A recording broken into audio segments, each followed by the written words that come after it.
Yo, hello there guys, hope you're doing gorgeously well. Heyo, it's me, Mikey Mega Mega. Right, quick heads up, if you're watching on YouTube, lovely to have you. Welcome to another art stream. It is the 16th of July.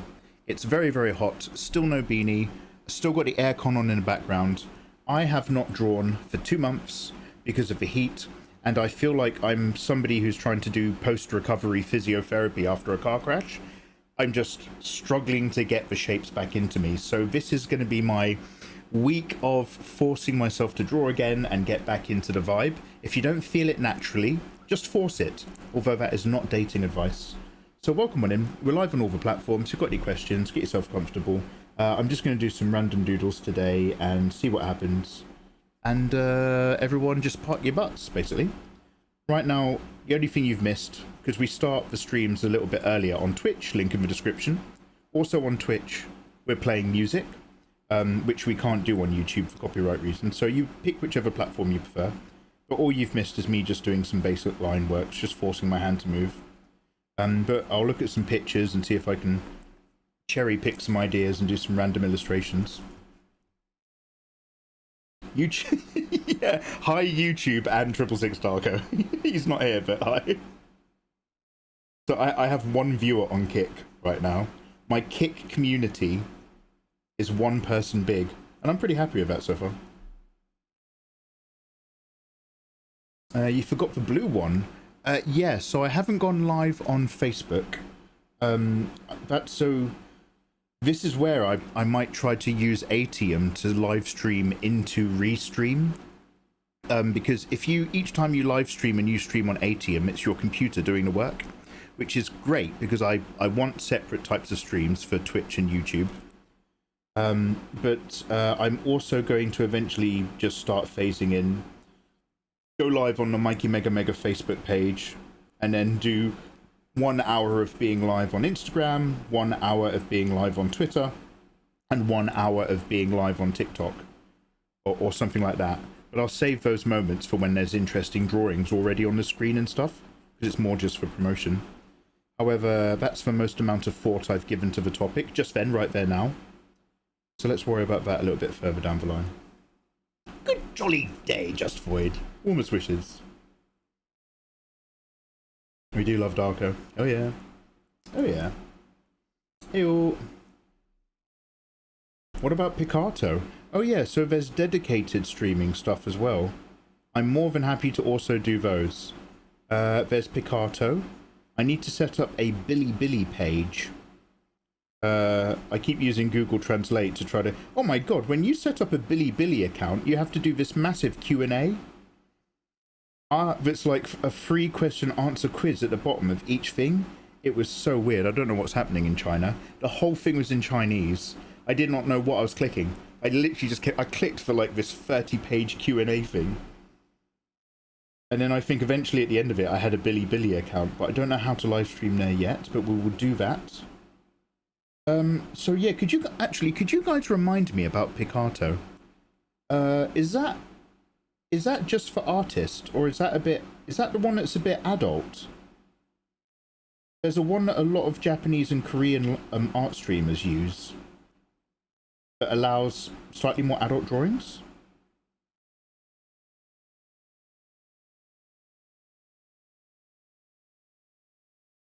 I'm just going to turn this track up a bit. Also, I apologize if I'm shouting. You guys can hear me fine. Picato is the one that allows not safe for work. Oh, is it Pixiv? I've never in my life seen a Western illustrator use Pixiv, but a huge amount of the Japanese artists I follow all have Pixiv accounts. Or maybe they're just selling stuff on Pixiv. I don't know what it is. I don't know if it's a live hosting site. Oh, and also Patreon exclusive streams. But again, there's a bit of an adult content problem. Challenge. Picato allows not safe for work. Yeah, I might just do some Picato Kick combined streams or something.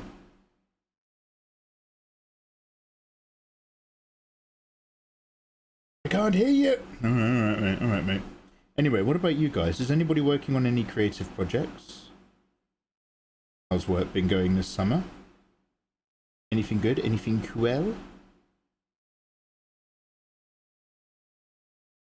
Also, I don't know if you can tell, but I am wearing the life out of the nub of my pen. Can you see how down it is? I've got like around about 1 millimeter left in my pen nib. I have never worked with a tablet that has worn down my nib as much as this Hoe tablet since a Wacom. The Wacom surfaces are grainy patterned in such a way that you do burn through nibs. And I'm always like, Wacom obviously feels lovely. They're amazing.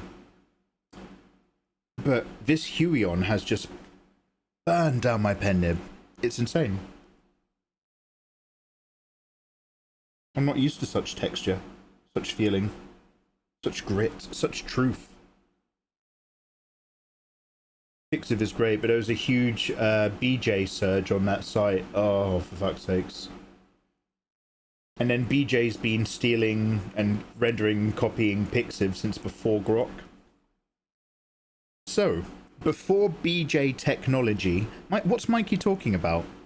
Just take one letter down from B and one letter down from J.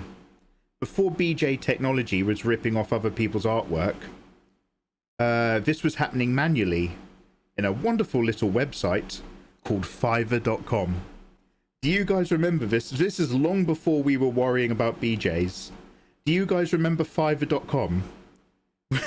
Where basically people would be like, I'll draw a drawing for you for a $5. It was literally just ripping off whatever happened to be on Twitter. Every single artist on Fiverr.com was just tracing drawing or straight up selling other people's work, because the kind of clients that use Fiverr.com to get artwork are exactly the kind of clients who have no idea what they're looking at. Ah, Celebi.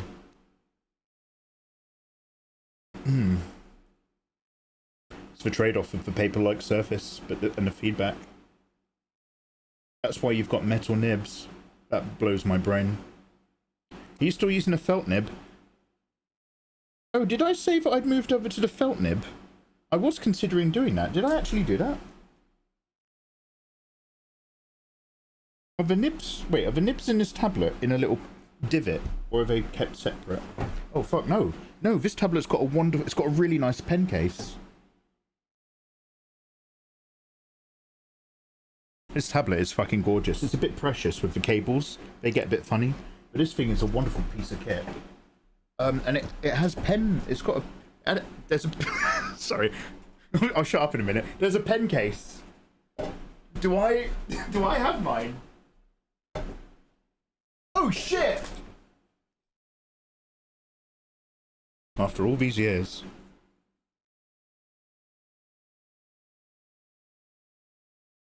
No, I'm still using the original nib. Look, all my spares are still here in the case.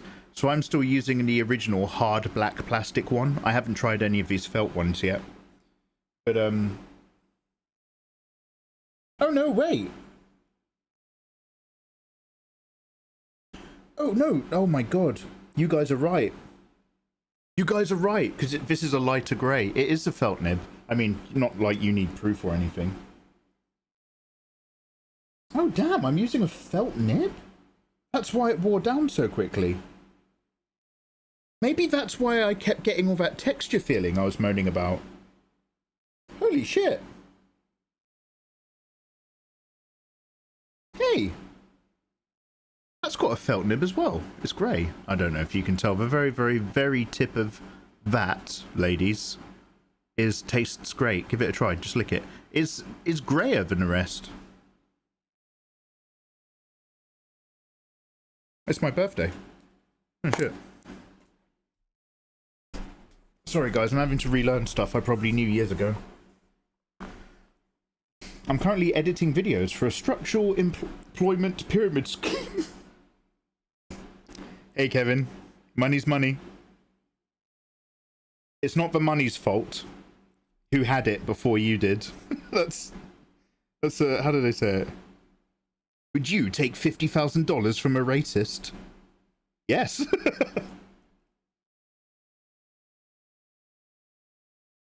Pixiv's got do not show BJ content toggle, which works most of the time. I've had mine turned on since it was added, and it's still about 80% BJ content.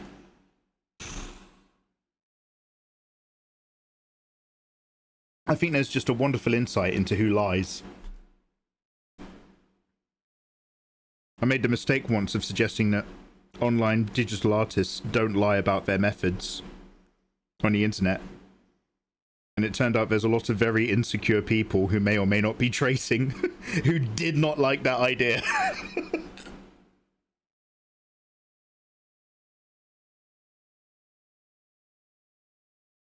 Livy, you've started making time lapses. Hell yeah. Is it all that same character? Yo, Kane, welcome back, bruv. Licking the tip of a digital pen reminds me of people tasting Switch cartridges. No, this is actually real. And again, I think it's because of the texture nib situation. But if I start feeling like I'm getting a bit scrapey when I'm doing this, if you lick the tip, suddenly you're gliding. It's not just like some weird affectation. If you see this go in my mouth, it's not like a mental health thing. It's part of the trade.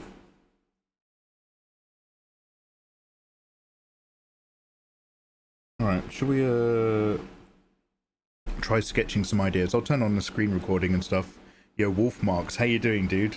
You want some Draw with Mikeys? This is Draw with Mikey live, technically. And then we'll work out the rest of the details later, bruv. Soul Sky, how you doing, man? 53, what is good? You haven't drawn in months. But you still haven't lost your touch yet. Ooh, that's very kind of you, bruv.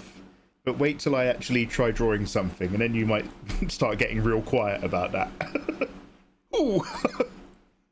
Right, I've got these random pictures of this model on a turntable. It's always worth mentioning, I buy these photo packs. I buy the slightly more expensive ones with the extended commercial indie license, which lets me share these images and use them in videos and, you know, use them to make live streams or use them as references in video content, which is great. I can't actually show these because although she is wearing bra and knickers, you can very, very clearly still see her nipples. But we're covering all our bases. Alright, let's start with something nice and simple. What we got? I said simple. Alright, we'll see how we go.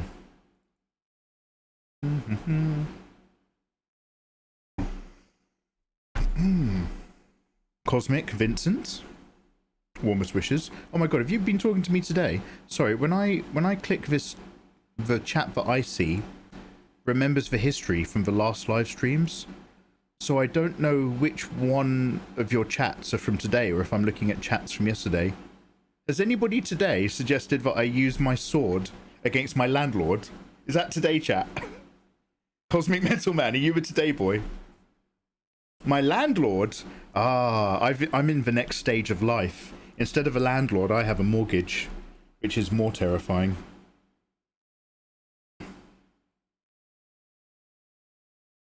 Alright, can we find even a brush I like?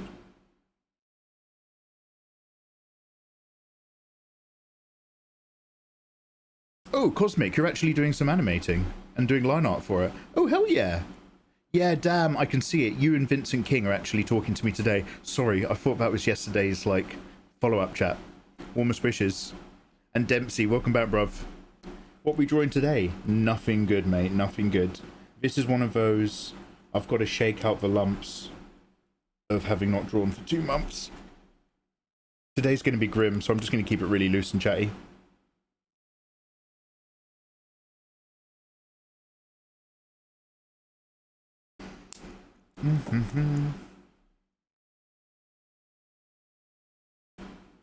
Now let's just start really light and just try to rough out what is a human being. What is a human? What is a man? Not a miserable little pile of secrets.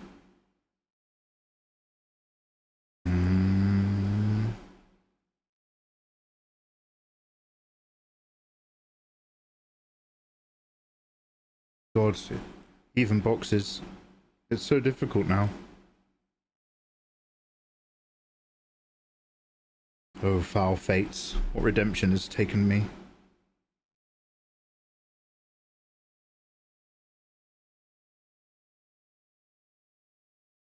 Anyway, I hope you lot are doing good.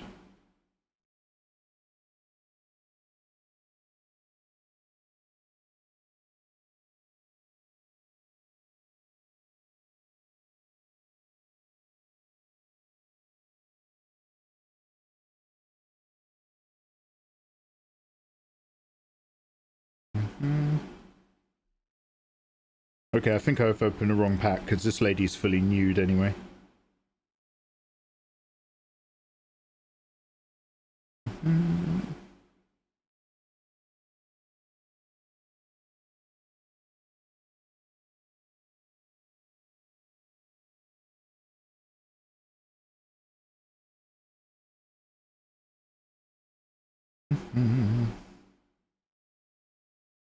Should we pick some nicer music? Crossfire. Hey, how you doing, dude? Welcome. If you've got a lump, you should see a doctor. Hell yeah.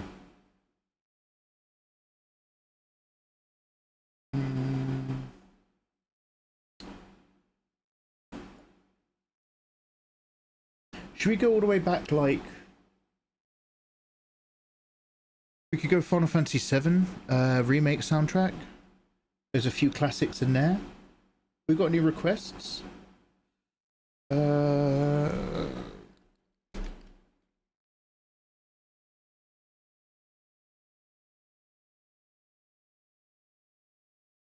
should I just go OG?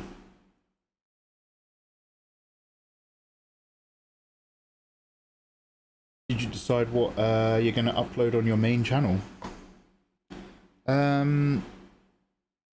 I mean, yeah, I'm not really going to be breaking the mold, dude. It's going to be a kind of a two-hander. There's obviously still my really old massive list of other drawing tutorials. But because I need to do a new camera setup, I might have to buy like a new iPhone or something. I'm pretty sure my iPhone 12 records in 4K. So I just need to see if I can sort that setup. But basically, I'm going to have to remake a few of the older tutorials in 4K or whatever, so it's nice and clear. We've got loads of new tutorials. Obviously, there's been really sweetly a lot of people asking to bring back Draw with Mikey out of all things, because they kind of miss that casual vibe, which is great because I've been getting my social casual bucket filled up by live streaming and talking to people live. There's a whole load of people on YouTube who want the GWMs back. So we'll bring a bit of that into the system. I need to change my relationship and understanding of short form content, which I'm an old man, I never did that. But yeah, on the main channel on YouTube, unless the lay of the landscape has changed, it'll just be similar old stuff. There's been a lot of requests for me updating how I draw now, especially with digital tutorials and digital techniques. So that'll probably come later down the line, because I've still got so much pencil and paper stuff to do. But then we need to start looking further down the road about storytelling of a somewhat adult nature. In the form of some form of adult manga. We'll see. Easy to say, but I'm not really much for doing. Not yet. I changed my name. No more motherfucking Crossfire. Welcome back. Nice sword. Nice attitude. Was that a Castlevania quote? Tim, it was. Correct. AC/DC has never sounded sweeter. I fucking love AC/DC, man, back in the day. I say back in the day just because I haven't listened to them in a million years. Right, let's go here.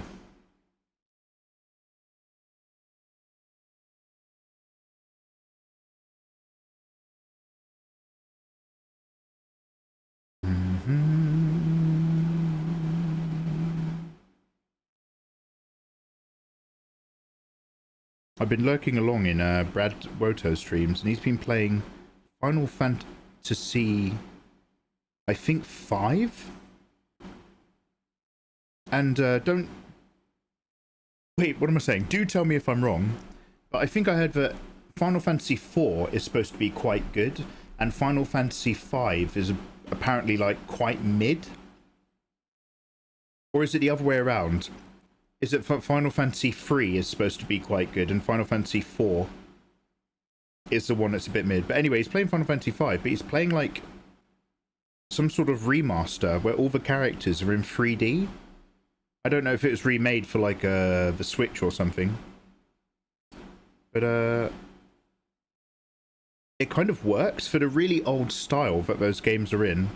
Having little cutesy 3D bauble people running around. I'm not against it.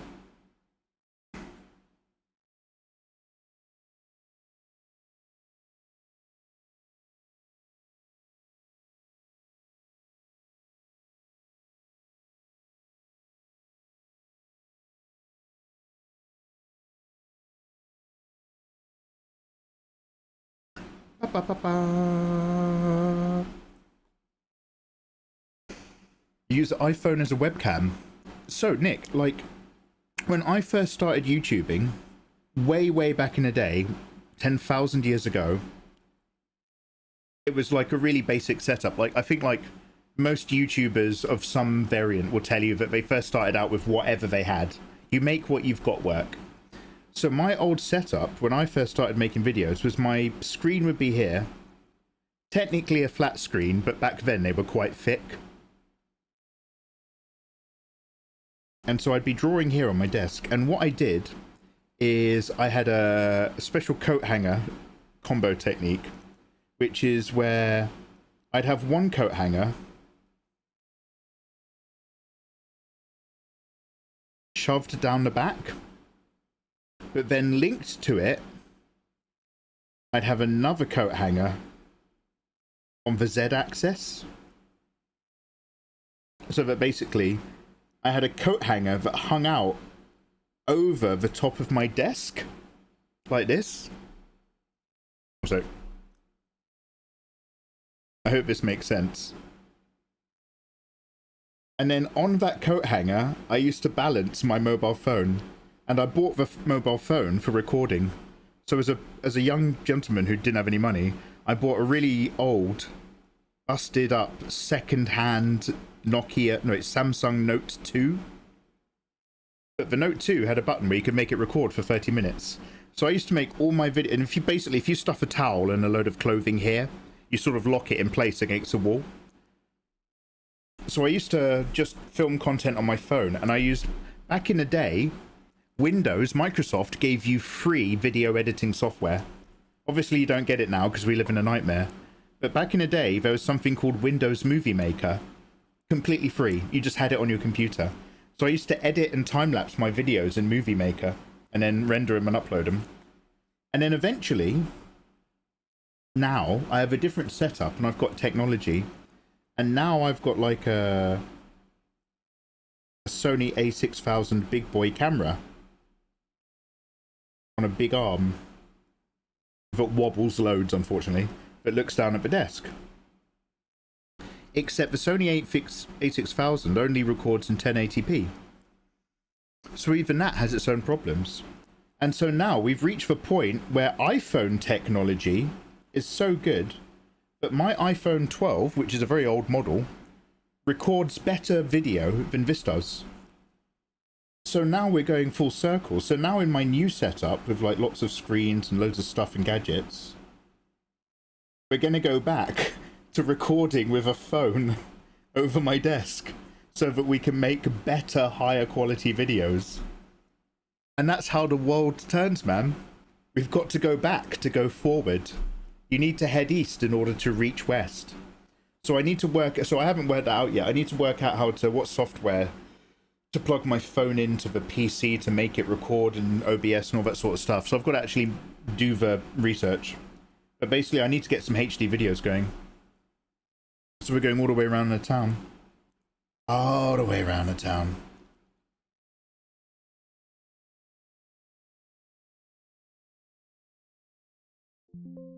Ew.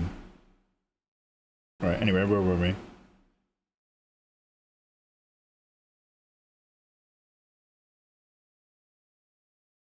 Ignore my name. Never, Nini Boobs. Never! Hey, I bought and watched your art tutorials. Oh, hey, awesome. And it improved my artwork amazingly. Hey, brilliant. The fact that you bought them concerns me. They should all be free on YouTube. But hey, you paid someone. But it is a lot of lines. Will you ever think about remaking them simpler and less lines? And worrying more about the form and the shapes? Nini Boobs. Yes. And specific. So what I do, Nini Boobs, is I have a lot of tutorials on construction. But there is a completely middle separate way about big shapes and form and outlines. And then there's another thing, which is a completely different focus, which is about gesture and making stuff actually feel alive. So they employ a lot of differences, which are super important, which my very strictly just building blocks method hasn't really touched on yet, but is something that I think is super important for beginners to also be aware of. So kind of ultimately, vaguely, yes. 3D cylinders, mate, 3D cylinders is a great exercise. I love the Draw of Mikey series. I still go back to it. Aww. But the streams are basically the episodes now. Yeah, I mean, they've replaced it for me. In terms of just like, you know, having some sort of interaction with viewers and stuff. Genius setup. It works, it works. Are you going to bring back the coat hangers? No, I'm hoping that if I put, instead of a heavy camera on an arm, I'm hoping that a mobile phone on an arm will wobble less. Because when I do my camera setup, I actually dampen the arm with loads of thick, heavy books leaning against it and stuff. And the arm's attached to a different desk than the one I'm drawing on, and I've got to make sure that like it's not on the same floorboards that line up with my chair. Otherwise, then it wobbles in my seat. You've got to think of a lot of things when you get into video production. It does not surprise me at all that there's more and more YouTubers becoming film directors and stuff like that. Because really what they are just people who want to make films. And YouTube is one of the best beginners platforms to do that on and distribute that on. Which leads us very nicely round 2. Have everybody in chat watched Obsession? And if you've watched it, what did you think? And or Backrooms. We'll talk about Backrooms in a minute. I've seen that now.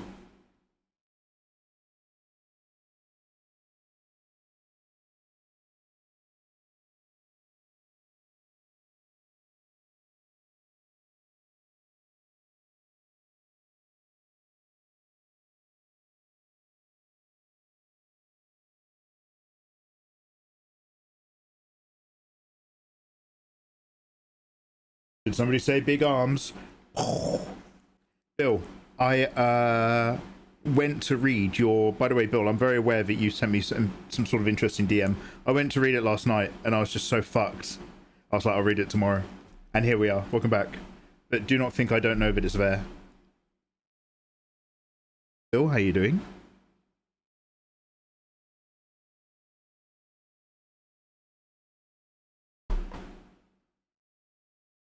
I wanted to watch it. I'm curious. What I like about Obsession is that... Now, take away what you want from it without necessarily spoiling a film. It's less about like a... I mean, do not get me wrong. It's very much about a woman going crazy.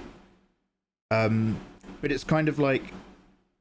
That's the result of the movie. But the instigator of the movie, or what it kind of feels more about, is just like how fucking awfully selfish a guy can be. And like he's got like loads of character traits that are super relatable at first, where you're just like, oh, he really fancies this girl. He's not really super personally confident that he has a chance with her, even though they're still clearly getting on and they're part of a friendship group, and he's single and she's single, and it's like, you know, he should take the plunge and risk it, but he just never quite can make himself confess to her or whatever. And even she, like, clearly is aware that he must fancy her to a certain degree and all that sort of stuff. And so you're kind of just like, yeah, like a lot of us have been there, especially with personal confidence when you're younger. But he very, very quickly becomes the other side of that whole thing, the worst side, where, like, that sort of weird idolization of the idea of dating her becomes like this sort of fantasy that removes her as being a real human being with agency, and it gets so fucking horrible so fucking quickly. Also, the actress is incredible.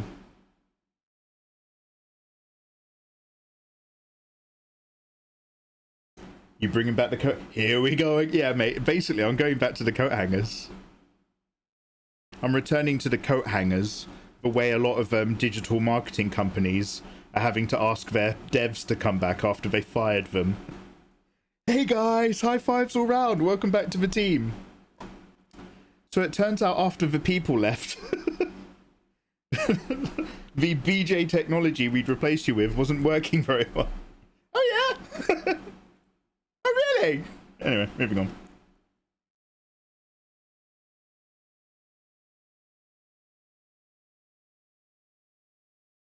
Are you talking about EOS? I'm not talking about anyone in particular, but you tell me if there's a good example. Warzilla, what's up, bruv? Hello, Mikey. I have a good stream. Oh, hey, thank you very much. Have a lovely day, dude. Also, how can a new artist value their art? Any advice? Valuing what you do is important because it's very closely tied to your confidence in your work and your self-esteem in illustration. But if you're a beginner, I would value the process more than the art.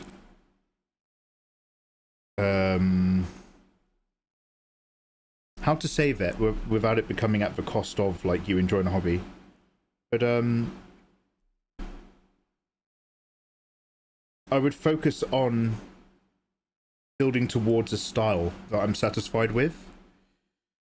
And then when I'm a bit closer to that style, valuing the art. Now, I may not be the best person to ask because I don't necessarily value my own work particularly highly. Nor necessarily myself as a human being. I'm a millennial. I don't know, any other artists in chat? Any tips towards valuing your own art? Or wait, do you mean having a sense of value and purpose as an illustrator? Or do you mean setting price? Sorry, Warzilla, that your question, Warzilla, is actually, I've just realized that's my fault. Your question, dude, is fine. It's just that there's two ways to interpret it and I interpreted it wrong. But your question, dude, is fine. Sorry, what you mean is actually like for prices. Okay. You want to have a little bit of market awareness of what's available to other people doing art to a similar quality you do. You want to, if you're still starting out and you've got your own job in your own life, like, you can be a bit more flexible with your prices if you want to, but you want to make sure that the amount of time it takes you to do an art piece is being reimbursed in the cost of that art, as well as maybe increase in value based on skill and based on market. I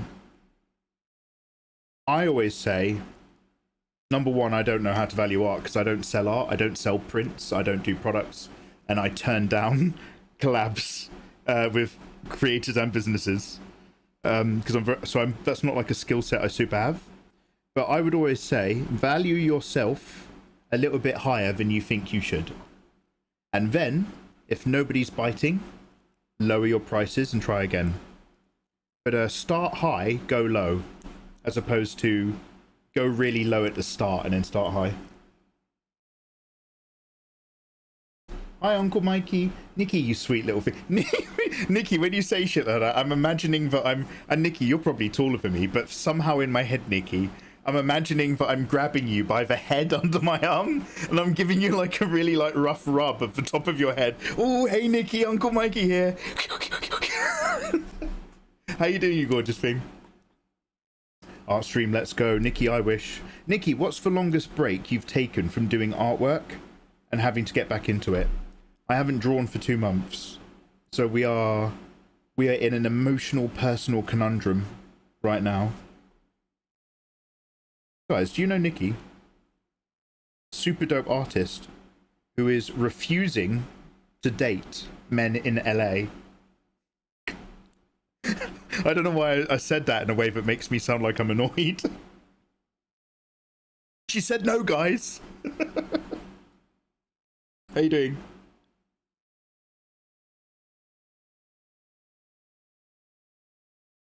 Demand and quality are always a good way of thinking. It's a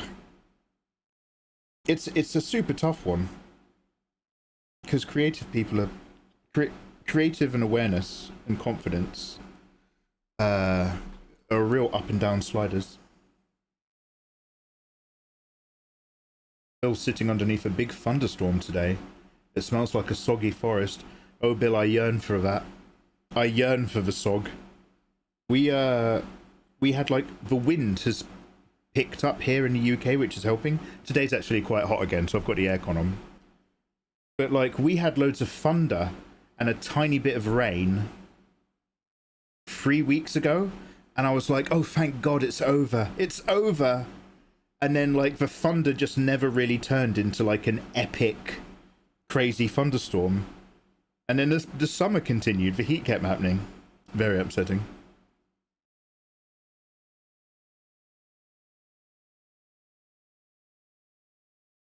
Am I still shouting? I'm so sorry.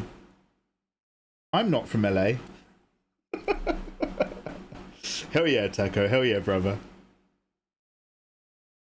Look at what Jim Lee prices his commissions. Then take that number and double it. I love my art. It's enough value for me. Oh.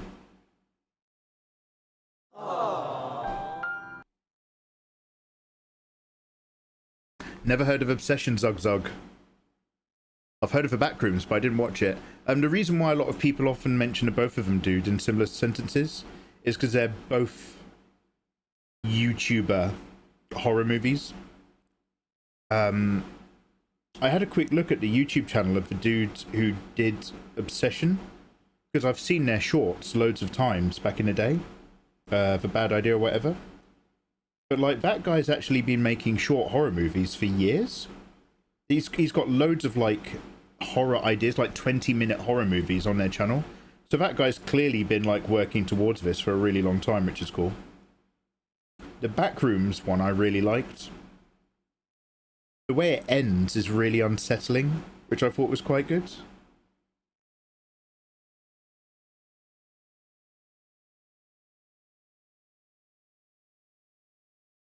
Oh, by the way, so for anybody who's watched the Backrooms, not necessarily with any spoilers for anyone else, but people who've known about the Backrooms in terms of internet culture, because I've been aware of the Backrooms. We played a video game called The Pool Rooms. I won't talk about that. If you've seen the Backrooms movie, they sort of explain part of it in a certain way, and it's not really a spoiler, but they mention stuff about like a copy of a copy of a copy and stuff. Is that part of the original lore of the Backrooms back in the YouTube days? Because I only really remember the Backrooms back in the day just being a load of Blender videos of people walking around, you know, just a Blender scene with a camera with step wobble added to the camera, and then something goes in the distance, and they go, and then you get loads of like muffled like when they're like, and that's it. And it's always like the camera drops on the floor, but it faces the action. That's like a classic. Petrichor is the smell of when it rains. Ooh, I like that. I like that.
Oh.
Is anyone excited for the next Final Fantasy?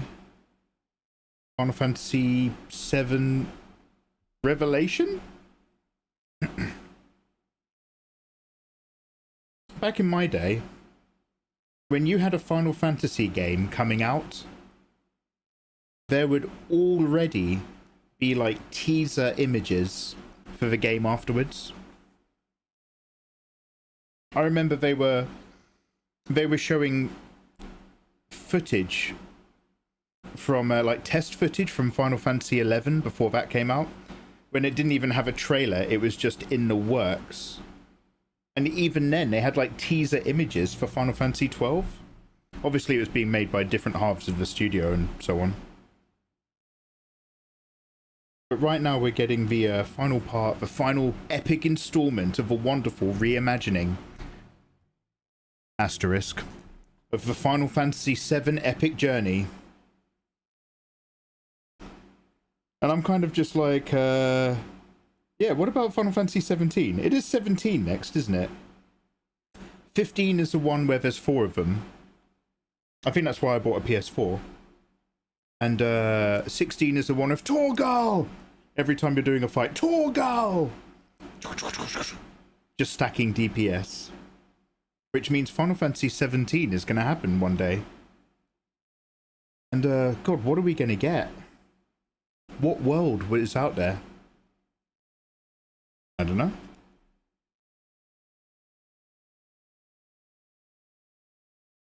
Torgal! Hell no, Brewmaster is not into it. No, I'm excited for the upcoming Persona 6. Oh shit, is that good? We've got a demo for a beta video game, something 2, from the Games Fest.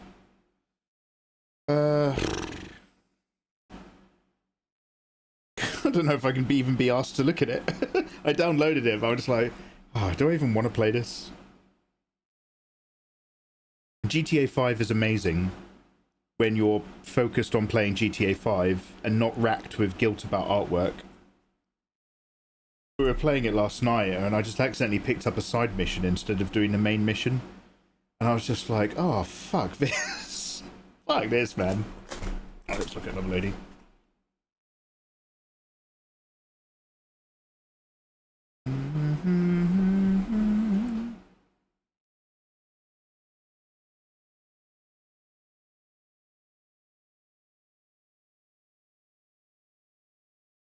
Mikey, I love your stuff. I'm so happy to see you. James Dawn. Warmest wishes, dude. How you doing, man?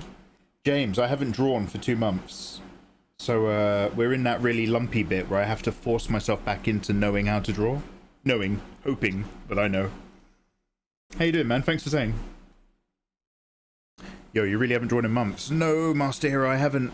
Could you give me some advice on how to get back into drawing faster? Dude, I'll tell you when I work it out for myself. How to get back into drawing faster. Yeah, just know that you're going to draw really badly for a bit. Even if you've got old skills from back in the day, it's going to be a bit of a lumpy hillock to get over, to smooth yourself back into the art that you're currently doing. Sorry, I'm shouting a bit because the Final Fantasy music's loud. Let's do the FF7 remake soundtrack. But yeah, lots of loose stuff.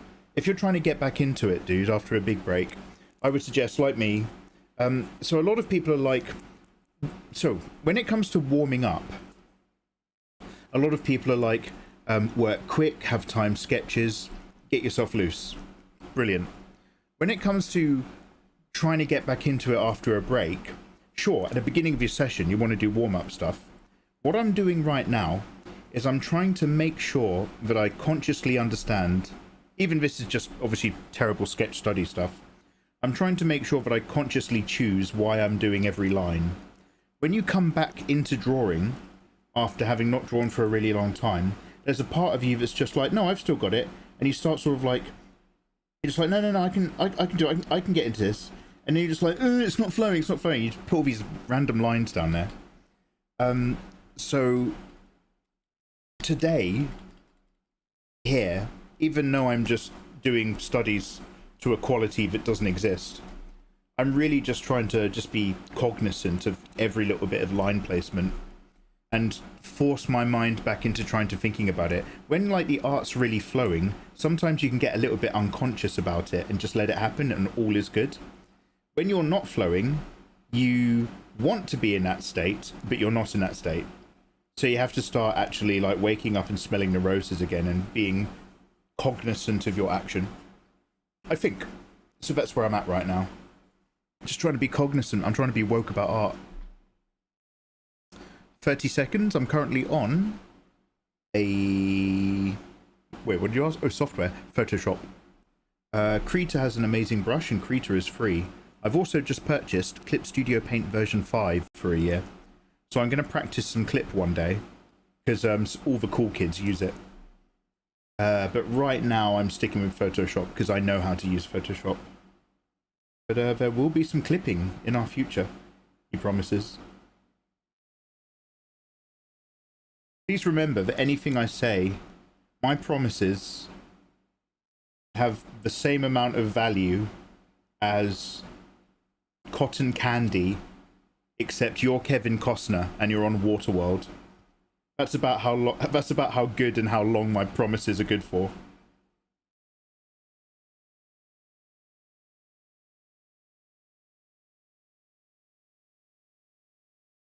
Damn, I should rewatch Waterworld. Hello there. Oh, Kevin Costner fan in chat.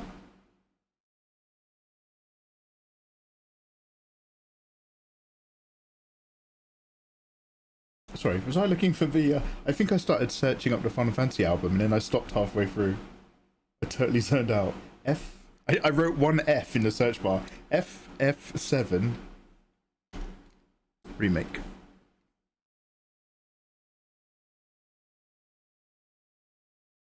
I want it so that it's just the really good songs, but I don't know how to do that.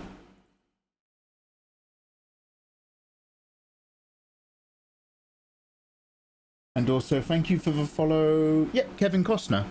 Cheers, bro. How you doing? Like your Star Trek Mondays. I think, well, the thing is that I like Star Trek Mondays very much. I think the genuine reception from you guys for Star Trek Mondays was limited to waning. So I will happily do more Star Trek Mondays, but we might just swap it to either a different TV show. I need to do Dune, the TV series, anyway.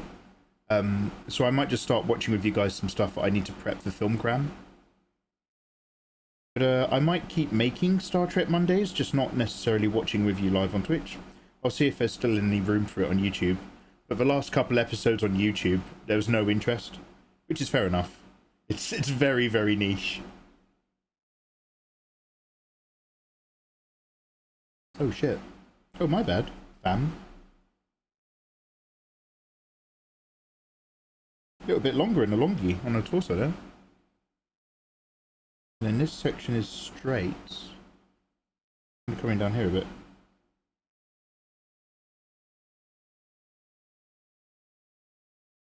It's a great movie.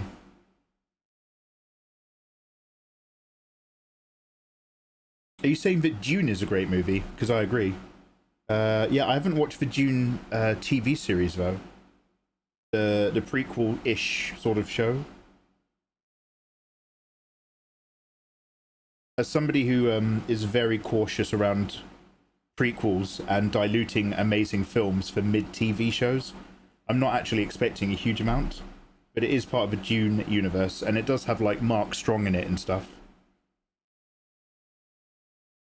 And I think it might have the actor from Vikings. Ragnar Lothbrok, but I'm not sure. Ragnar Lothbrok.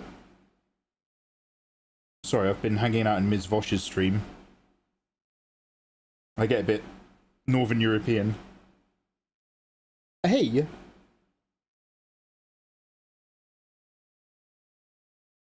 Dune Prophecy, thank you.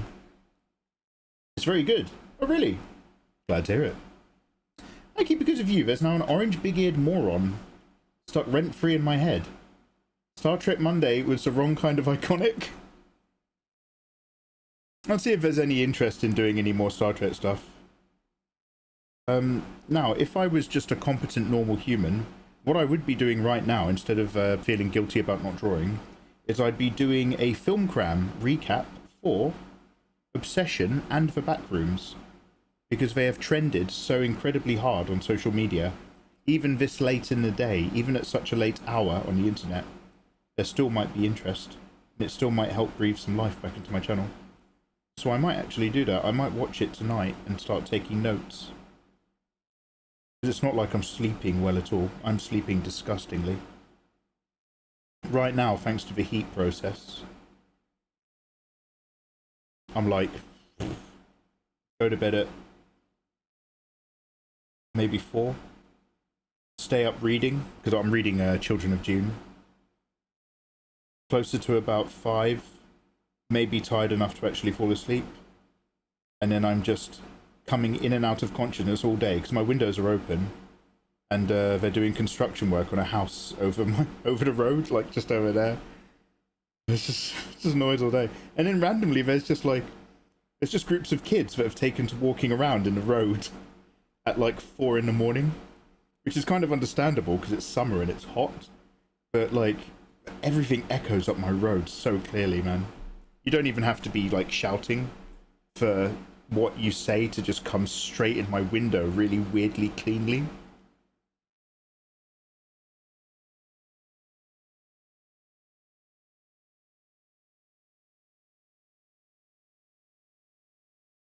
Shade Arc, how you doing, dude? Hello. This label in the thumbnail. Yeah, halberd. Although I'm just doing some random sketches now, those YouTube thumbnails, you have to make one before you go live. So I just have some random default one of just some art if I haven't like got anything yet to do. And because this stream is me drawing after 2 months of not drawing, I had no recent artwork to make a thumbnail. So I was like, oh, I'll just do that old classic. I haven't drawn in a year. And my skills have shriveled up. Your skills have shriveled up the way my ballsack has. Be careful on all those supplement pills, kids, okay? Don't learn the hard way. But dude, get back into it. It's always lumpy to get back into drawing, mate. But that's part of the process, man. If you're ever in the mood to draw, I can't encourage you enough to just be like, ah, sod it, I'll give it a go. I'll give it a go. Little bit of draw.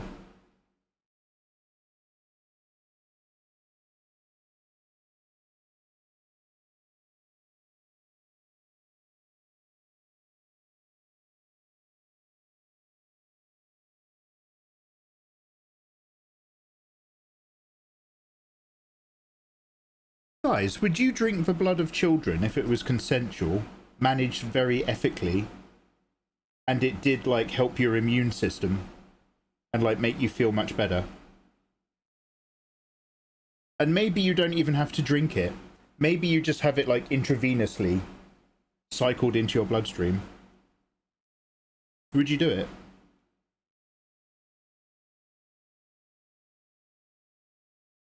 Because it's apparently really good for you.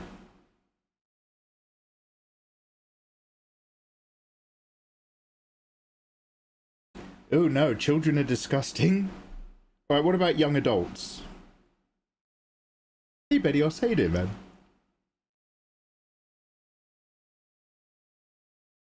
We'll see in season 2 how they handle it. But at first, oh, are they making, sorry, are they making another, sorry, you're saying a scale problem, so I'm not sure if you're still talking about Dune, Prophecy. But is it set up to be more than one season?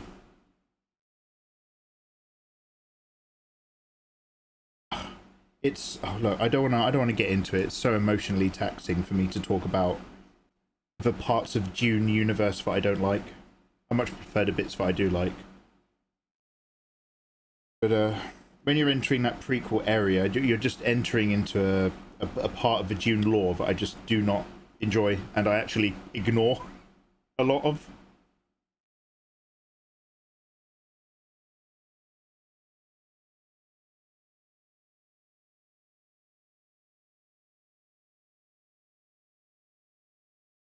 And I don't even think the writing methods of the Dune books that I love are, like, flawless or anything. There's plenty about them that I think is, like, quite lumpy. But for a book that came out when it did, it's perfectly fine. And for the ideas and what it's actually talking about, it's fucking incredible.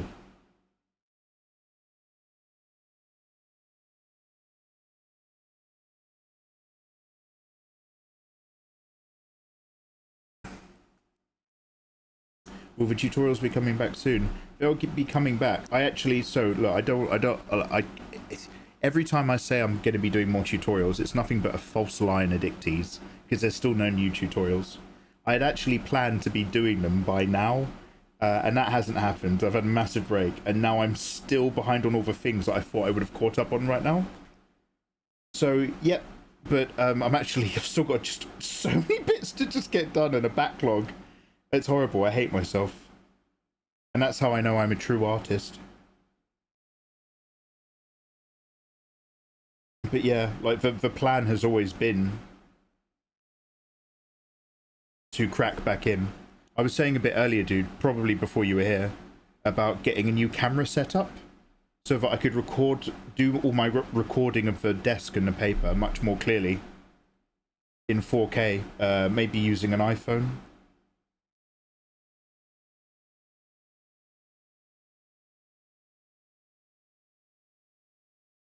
Yeah, there's going to be a season 2 with a higher budget. And straight up, they are not adapting the Brian stuff. Oh, Kevin, I'm so glad you said that. That's the best thing you could have said to me today. And you bloody said it. They know. The producers know what the fans think about Kevin.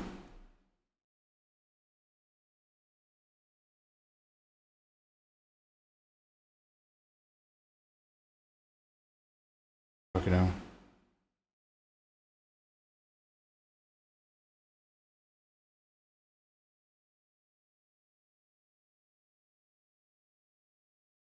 Okay, because I have a mental health condition, which apparently stops me from remembering this guy's name, even though I looked him up twice yesterday, can somebody remind me who does the music for many, many films, including Harry Potter and Jurassic Park? The moment you'll say it, I will hate myself for not remembering it. In my head, I keep wanting to say Elliot Goldsmith. That is incorrect. It is, of course, the wonderful work of... question mark.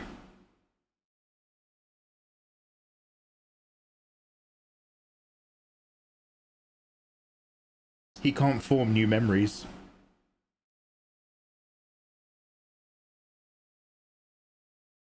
Hey, Yusa, how you doing, dude? 30 seconds, what? Yeah, what's up, 30? I just started watching your tutorials and I see you live. I'm also trying to work on my speed. Confirm me. Hey, dude. Also, I just suck at upscaling and drawing something big with my hand. Dude, then don't. If you're working in digital, that is, stay zoomed out. Keep on the big picture. Make lots of big picture stuff. And over the years, as time goes on, you can start worrying about those details. But if you can crack the core of it, without going too in, it's going to put you in a much different position than a lot of other illustrators who hyper-focus. John Williams. Honestly, just kill me. John Williams. Of course it's John Williams. I know John Williams. John Williams does Star Wars. God damn. God damn it, Mikey.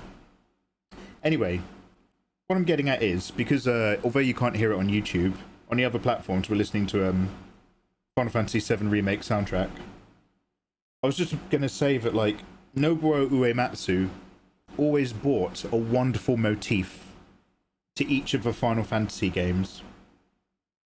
And then, now that we're in, like, Final Fantasy VII Remake territory, they experiment and or try all these other things, and all these other things often sound like garbage to my ears.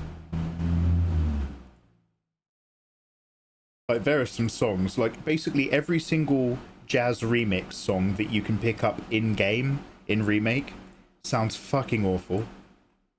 We've already had a million amazing remakes of Final Fantasy VII music. So when they actually go and do it for themselves, there's nothing left but the bad ideas. That and the song. The song, when you're in a Honey Bee Inn, there's some song about being yourself, which has a lovely message, but the song itself is fucking...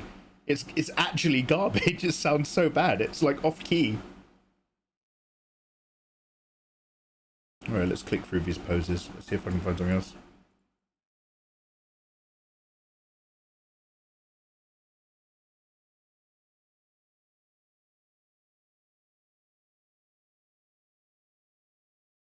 I once stumbled into Hans Zimmer in a sound mixing studio. Literally, I bumped into him. Stumbled into him. I didn't know who it was. I said sorry and I went my way. And I got told the truth later. Oh my god. Oh my god, Hans Zimmer. Oh my god. John Williams, Star Wars legend. Correct, Dale. Correct. It's very nice for newbies to understand a franchise. I still think Dune is very coded to people familiar with the books. I think Dune does its best. The first one does. Really weirdly, I honestly think, if you've not watched the first Dune movie, and how dare you, I think watching the David Lynch version is actually a great shout. There's so much similar stuff, but it's told slightly differently, but by then you kind of get the idea of who's who and what's why. But the David Lynch stuff takes all the weird stuff and makes it weirder. And all of the Denis Villeneuve stuff takes all the weird stuff of Dune and makes it feel normal, because to them it is.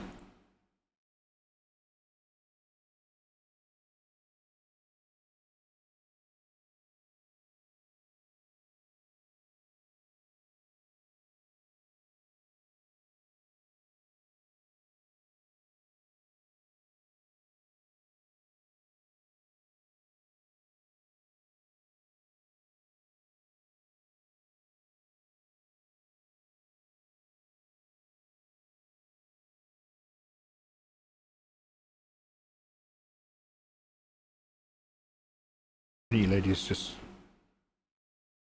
tuck over there for a minute.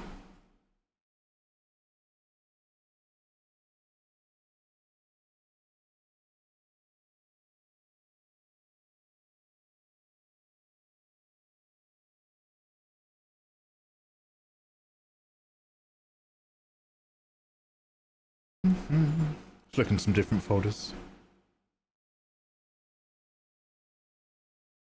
Sounds like the problem. What kind of tutorials are you going to make? Remake some of the old ones. We've still got to do ones about gesture, because I do loads of stuff about structure. And if people only watch my videos, they can get a bit structure locked. So it's on me to also let them know about form and pose.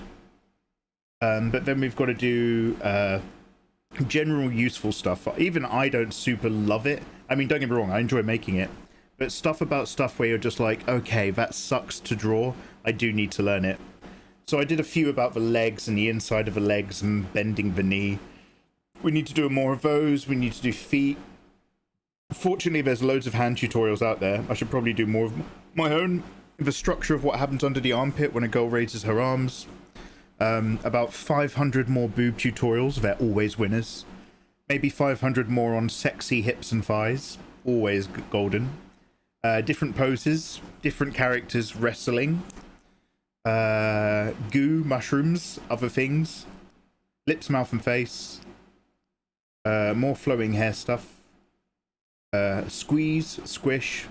More window pressing. Surface pressing. Dominant poses. Submissive. Hello, we got ideas. There's a list.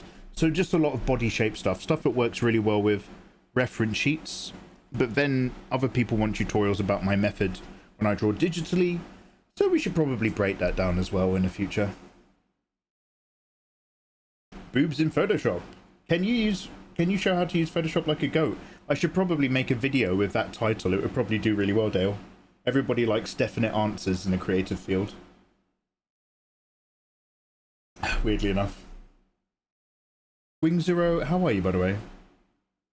Mikey without a beanie looks cursed. Thank you very much, Wing Zero. That's, by the way, just my face you're talking about. That's just me, as a person. But thanks.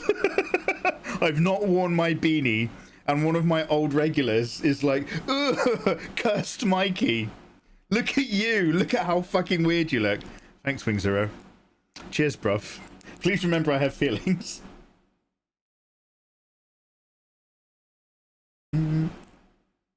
I need to get a snack soon and maybe cry in a toilet. Let's go over here. I wanna find some cool anime drawings. I don't know.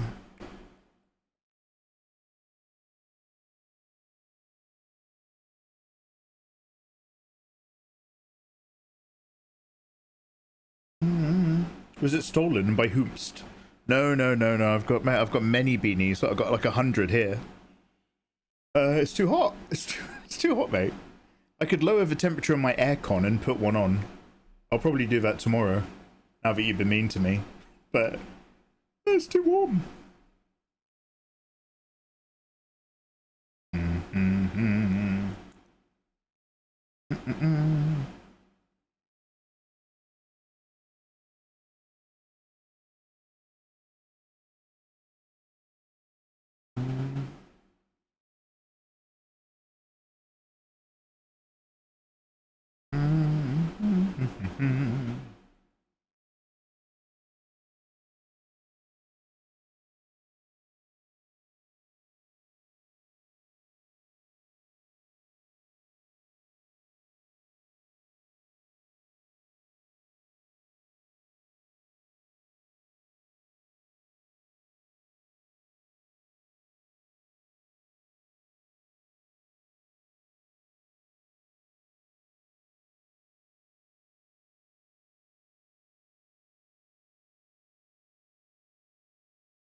Oh, who stole your hairline? Oh, time. Time stole my hairline, man. The slow creep. Inexorable.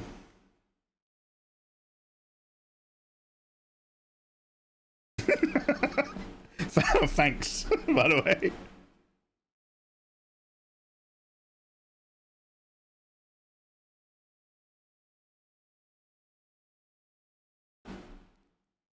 Short stacks! Hell yeah, 30-second.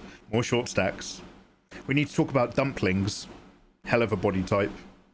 McKay Lover, how you doing, man? Welcome. Hello, King. Love your tutorials. Yo, 1573 AO7. I don't know if your username is a word that I'm missing, but I'm going to call you 15. Learned so much from you. Hope you're doing well. Hey, warmest wishes to you too. Thanks for popping in and saying hello. That's much nicer than how people are being to me on Twitch. Dude, we are just trying to get back on that vibe, get back into drawing again, and fulfill requests such as making more content on my main channel. But I'm just trying to get like back into the flow and draw more hotties and do more narratives. There's a whole thing with elf maidens I should probably work on. But warmest wishes, dude.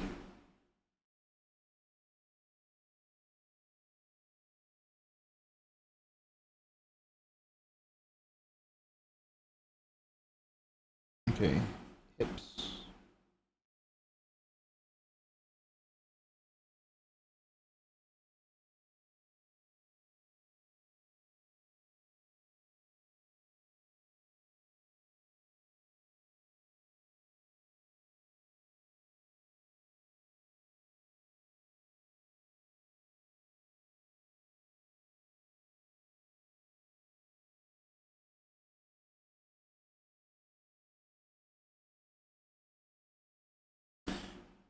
I have a little habit where I tend to scale to ribcage to a little bit high sometimes to head. And what I don't do is I never like improve that habit. The way I get better is I just become aware of that habit. And I sometimes just think, oh, okay, I'll just test making it smaller to see if that makes it better.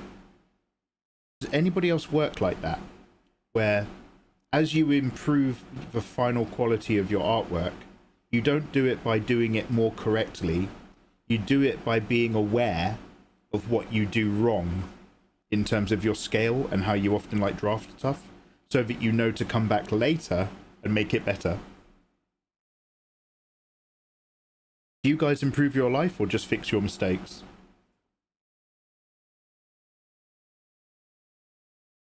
Mikey, when are you going to draw boys?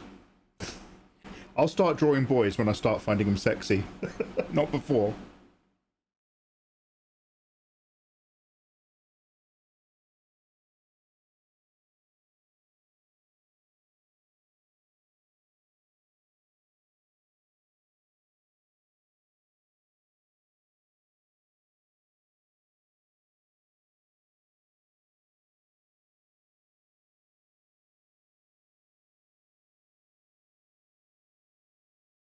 My man! It's the law of equivalent exchange. Do you know what that's called in Japanese? I can't quite remember from Full Metal, but they call it something like koan kukan or something. The law of equivalent exchange. The further your hairline goes back, the better your art gets. I don't know if it's worth it, man. I don't know. It's so tough. I mean, I do need a better haircut. I am aware of that. I mean, the beanie makes life so easy for receders like me. Femboy tutorial N. Ah, femboy? Well, now you're talking. Because there's some interesting structural differences, right? You're still making, like, hips and body shape, even if it's very trim and youthful. You're still making them to a slightly more male proportion. And then it's kind of like everything beyond that, you're sort of effeminizing. So femboy stuff could be quite interesting, to be fair.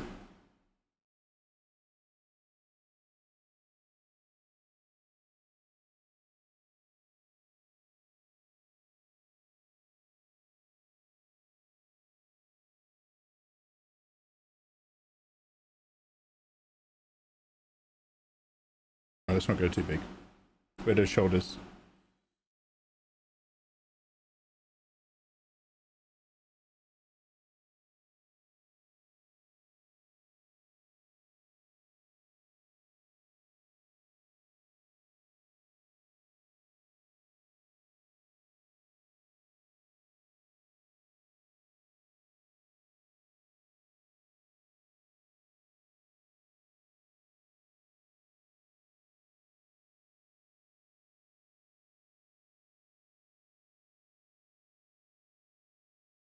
Damn, let's stack this a little bit tighter, shall we?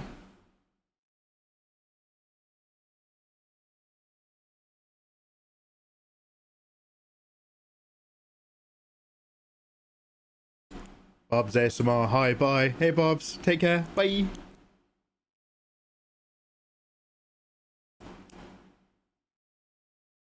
That's what happens with me and the difference between the scale of a head and a rib cage.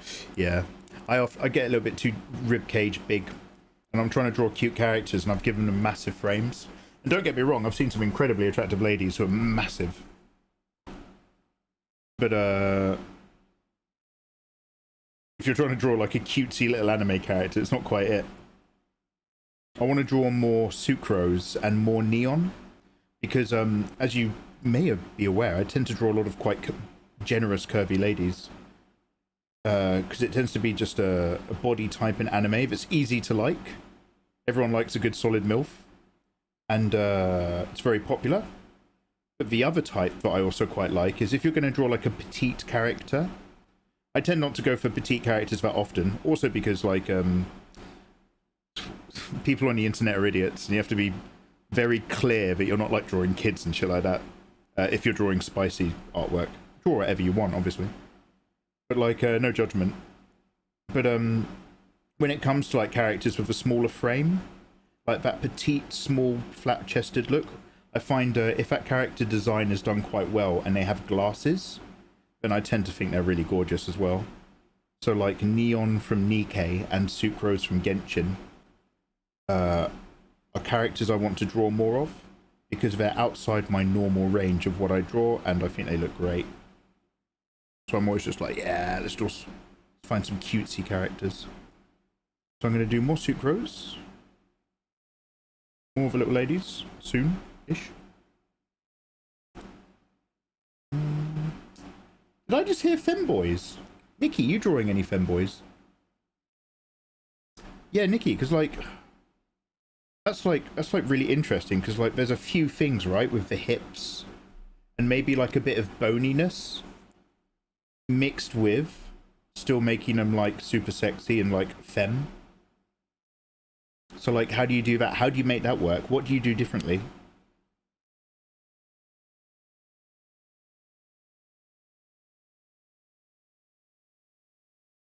Or Nikki, are you just I'm not good at drawing femboys. Yeah, I didn't want to say. Sorry, I'm talking about my ass. Nikki, what are you focusing on at the moment? Because Nikki, you have safe for work stuff, which is super cute, and then you've got the alternatives. Where are you putting your time and energy, do you think, these days? This song's pretty good. This is when they're at the end of the universe, right? Cloud. 7 seconds, Cloud. It's all I can spare. 7 seconds at the end of the universe.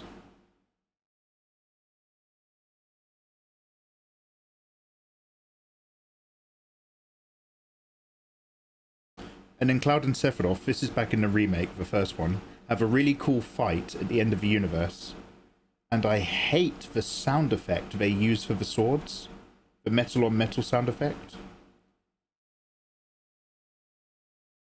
Just, like, I know what they're going for. There's a kind of metal that makes that noise. But it does not work. It's so flat and just like, ugh. Very minor complaint. I've got a Foley issue with this video game.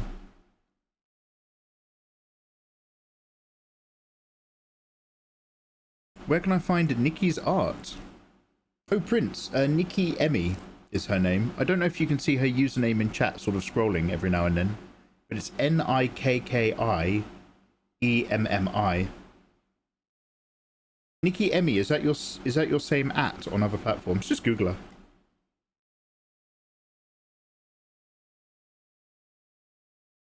I don't know what it is, but it sounds like you're rubbing your hand on your shirt whenever you talk. Yeah, Kane. What that is right now when I don't talk, it sounds clean.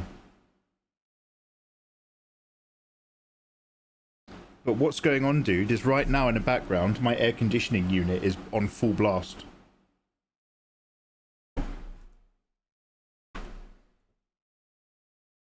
And it's blowing air over me. And it's blowing air over this area. So when I'm not talking, the mic basically turns off or does no pickup. But when it turns on the pickup because I'm talking, it then also catches what is probably like a shh noise or something like that to you guys. Yes, when you're not talking. All right, Bill. Yes, all the old schoolers are like, yeah, keep doing that, Mikey. We like it when you don't talk. Yeah. Thanks, everybody. Well done.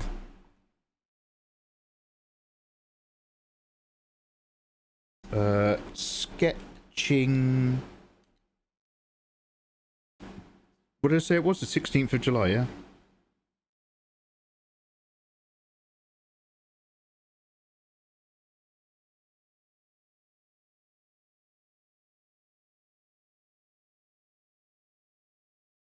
I'm getting back into a good rhythm, though. So, yippee! Oh, hell yeah, go. I'm glad to hear it. I've dived into my plushie stuff. I'm trying to do more not safe for work, too. The work's been making me tired. You need to stop masturbating to your drawings. Get that energy back. Nikki's like, one for you, one for me. Sorry, she doesn't deserve that. She's a lovely, sweet lady. What? Never. No, of course not. That's such an easy thing to say, but if you are somebody who does adult art, you will actually probably agree that, like, you don't find your own art particularly sexy. You understand consciously that it's hot, but you don't find it hot because it's your own hard work. All you see is your own hard work and effort. You're just like, oh, just publish it, get it out there. Other people's spicy ladies, now that's something different. But drawing hentai is like having kids.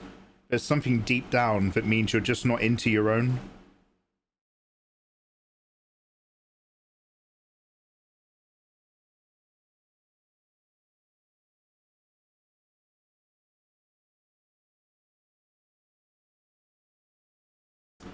Why don't I always get DMs of people asking if I do masturbate to my own art? Do you, Nikki? Damn. I get those comments every now and then, especially back in the Draw of Mikey days. But there is a real answer to it, and the answer is actually no, not at all. No. Mikey, how do you draw such amazing artwork with just one hand? Yep. Thanks. Good work. Well done. Yep.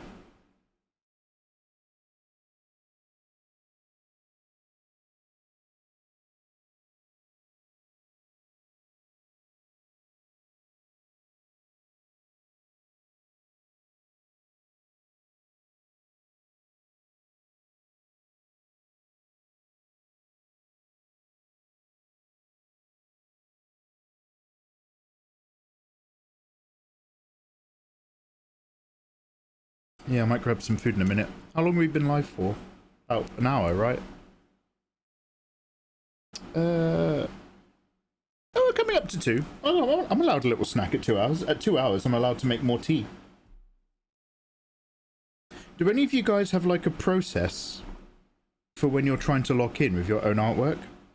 What I mean is that if I'm trying to get a lot of art done and I'm not streaming, I'm just like cracking on in the middle of the day, I find that like a TV show that's okay but not great, so that I don't really pay attention to it that much, or really good podcasts that have like loads of episodes, I usually let something like that run on one screen whilst I draw. And then every 2 hours, what I do is I draw for about 2 hours, and then I sort of like realize that I'm hungry, so then I make a fresh cup of tea, cook a bit of food, and then I sort of zone out for about 20 minutes and I'll play like a video game. And then after that, I'm like, okay, I'm good. And then I put on another episode of like the show or the podcast, and then just kind of like get like another 2 hours done. I tend to do it in lumps like that. And if I work at that kind of pace, maybe 2 hours plus half an hour gap, I can tend to work like all day long. But you need to find like a good show or a good podcast that you can like zone out to. That's the real effort. That takes 5 hours to find. You do that to Warhammer podcasts. Watching Supernatural. Talking on Discord. Oh yeah. Wrestling back in the day. Warhammer mentioned. I drink so much tea, it's unreal. Oh yeah, sister. I just laugh at those DMs now. I'm sorry you have to deal with them too. Oh no, no, I'm actually fine, dude. Nikki, as you may have noticed by now, I will answer almost any question that doesn't involve somebody else's business. So people are always like, yo, do you ever jerk to your own artwork? And I'm just like, oh, let me give you the long answer. No, but here's why. There's like a whole headspace behind it. The real scary question is if I was jerking to it and somebody asked me, I'd probably be like that. Be like, Mikey, do you ever jerk to your own artwork? I'd be like, oh, mate, I fucking fapped to that shit. Mate, I was in Goonboat the other day. I was drawing some sexy fucking shit, mate. I barely got any artwork done. Holy shit. Mate, get me a wet wipe. But it's not like that. It's not like that at all. Not with your own stuff.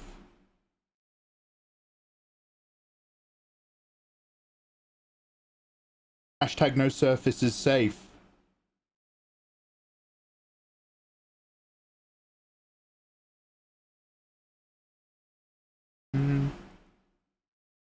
What am I even doing? Waving?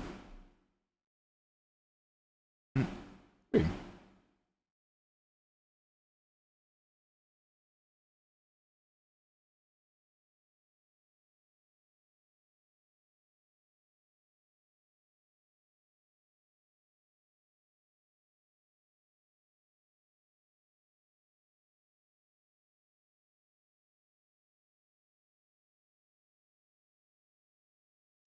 No, don't like it.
Own stuff is for others. Maybe that's Mikey's problem though. He's not excited to make more. Yeah, I need to find excitement again.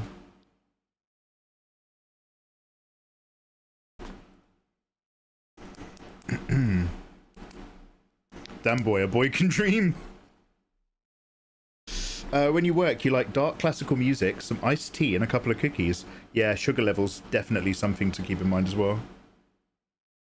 I tend to watch something I've seen before lots of times, just so it's mental white noise. Rust mulatto? No shade at all. Are you on a spectrum at all? The only reason I ask is because people tell me I'm on a spectrum. I'm not diagnosed. But a habit that's very common is rewatching stuff you know really well. But I completely agree with you, dude.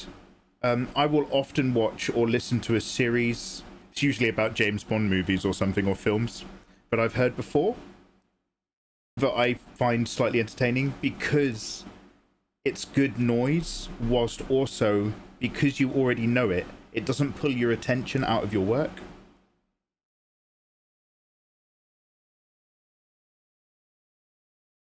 Oh! When's the new Cyberpunk coming out, by the way, anime?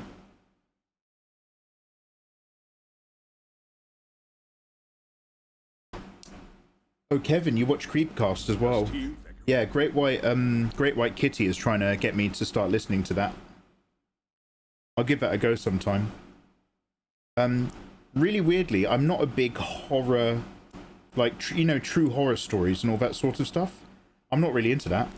I'm not against it at all, but like I don't have much experience. Like I used to like be a bit of a film nerd, but my big area that I didn't know much about was horror movies in particular. Like true crime thrillers and all that sort of stuff. It just doesn't quite do it for me. I think it's because it just makes me sad. And by the way, this horrible story really happened. And I'm just like, oh god, people are awful. I'm just trying to draw nipples, man. Oh, I'm sorry if I missed your question, bruv. Yeah, I'm on Photoshop at the moment. Other software is great. I've just purchased off of Humble Bundle. Oh, by the way, for anybody who's looking for an opportunity to buy some very, very good drawing software for cheap, Clip Studio Paint version 5 is doing its yearly promotion with Humble Bundle. If you go to Humble Bundle or Google Humble Bundle, Clip Studio Paint, I just picked up Clips. This is not sponsored. I picked up Clip Studio Paint version 5 with a whole load of brushes for 1 year license for £22 or something. If you've got like $25 on you and you're looking to commit to one of the highest rated illustration softwares for people who draw in anime and manga style, then go ahead and get it. The only reason I'm not using it right now is because I've got so much catch-up work to do. I'm going to stick to a software I already know, but I do look forward to getting more and more used to Clip as we go.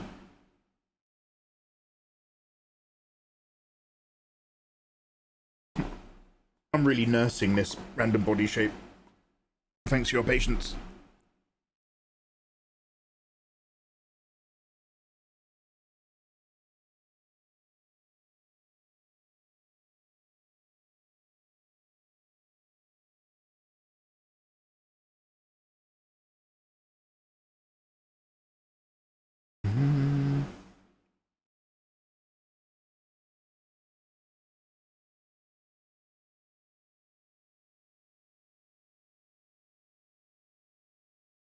Honey Bats, how you doing? Welcome on in. Heyo. Yo, nice jiggle. Nikki, if you're still there, Nikki Emmy, just out of curiosity, seeing as you are a purveyor of adult waifus, are there any like particular adult hentai artists who are like always on your radar as some of your favorites? Or do you just see what's out there and then craft it yourself? Or have there ever been like other particular adult content creators that really inspired you with their work?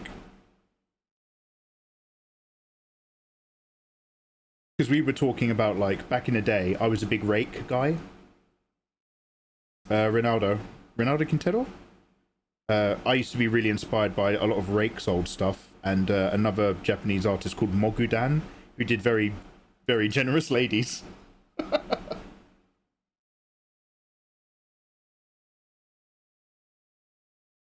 Horror's the best, but it never makes sense, which is hard to tolerate. I mean, I'm okay with horror films. I just don't tend to gravitate towards them on my own. Probably because I'm a bit of a pussy in my old age.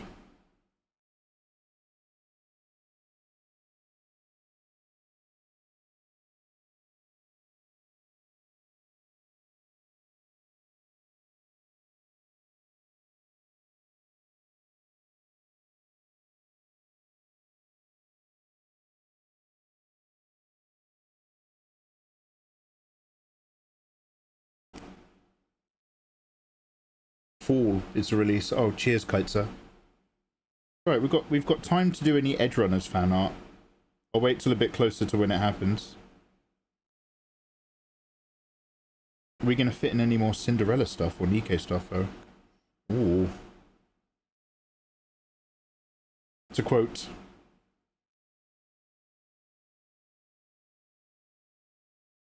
Christopher Walken. Sorry, I struggled to remember his name. Man, I'm getting old now. I've really got a struggle for names. To quote Christopher Walken from A View to a Kill. Ooh. Ooh. Don't ask.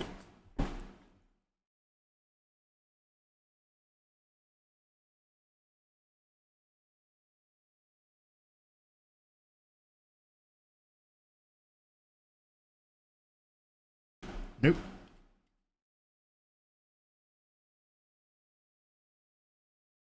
Ow.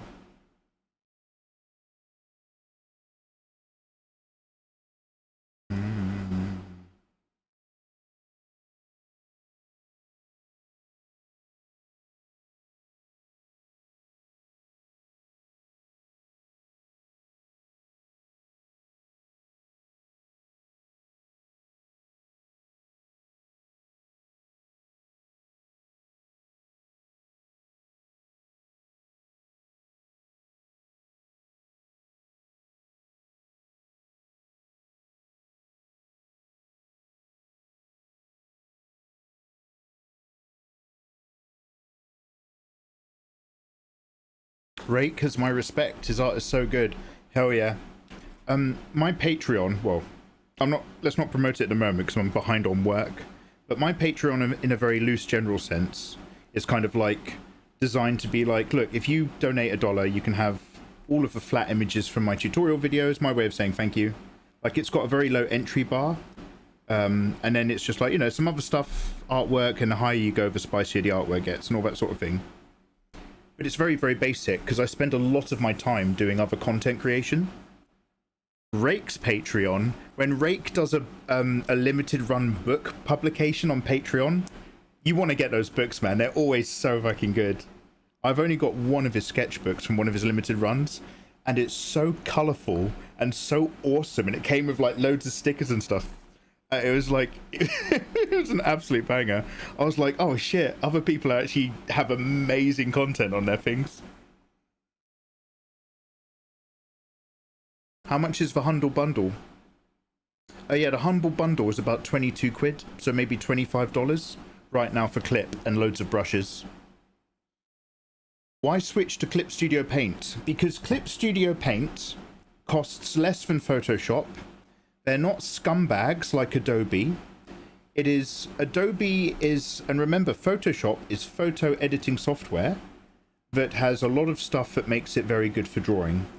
Clip Studio Paint is drawing software that's very good for drawing.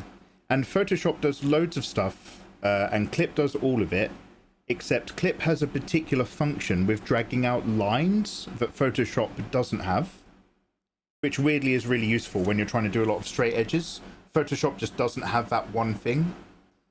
And if you're ever trying to draw actual environments and backgrounds, especially with a sense of perspective, Clip Studio Paint has these very clever ruler tools where you can put all of that in. Photoshop's got none of that. In Photoshop, you can import like a perspective grid and work to that and stuff. But Clip has a lot of dedicated functions. Oh, Visceral, do you know that? Yeah, so I've only ever done like a couple naughty adult comics. Because some of you who are regulars probably have noticed that I do spicy stuff, but it's always technically safe. I'm never like, you know, drawing content, because I try to keep it just family friendly enough that, you know, I can encourage newbies to get into art without putting them off by making everything filth. Not that I don't enjoy filth. But on a few occasions where I've made like adult comics, I made a Naruto one with Tsunade, and like, just to get the opening shot right, it's kind of like her looking down out a window down at Hinata and who's the girl that Sakura hates? And just to do that was like such a headache, and so I opened up Clip to do that, and those perspective tools just took care of everything. It was so good. Good old Clip. Is it bad that after years of practice I still can't draw on pen? But pencil is somewhat easier if I take my time. It's not bad. You've just found a medium that you're working a bit better with. I mean, experience and practice will change a lot of those things. If you're vibing pencils, mate, go for it. The texture and feeling of a pencil is lovely.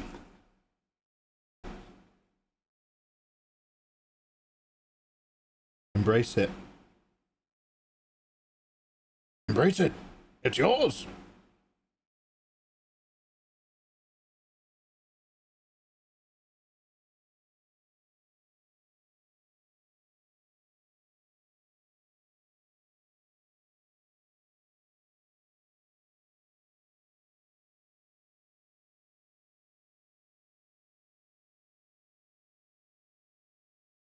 Alright, what am I going to have for a snack?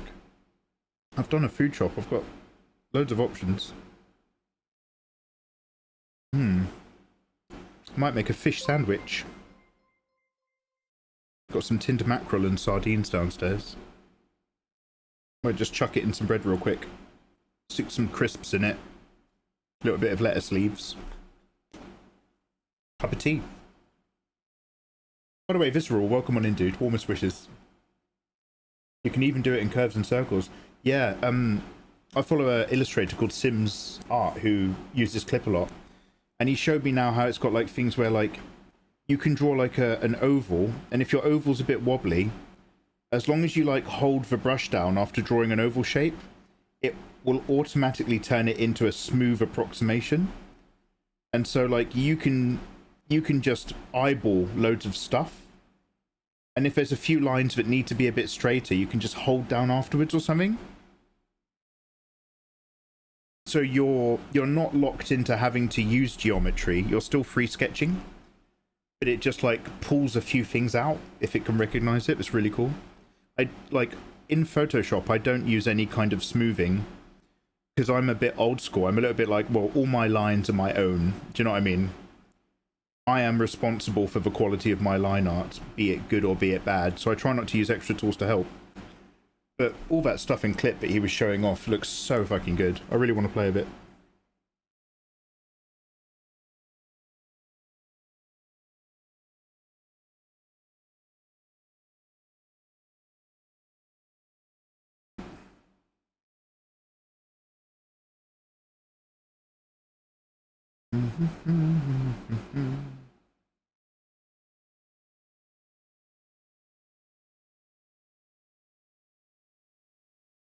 Have you ever seen Arknight's art?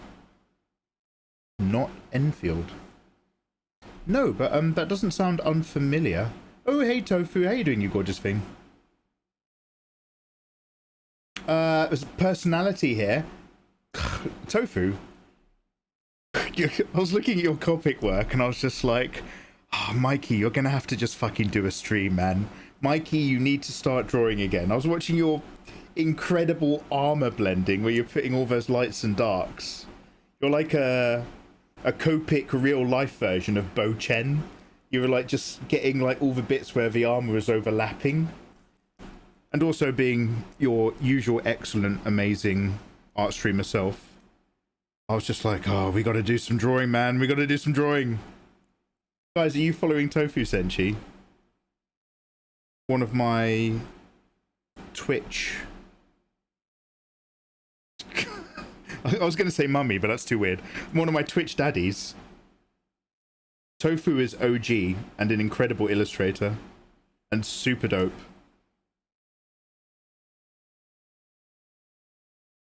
You're welcome. Thank you very much.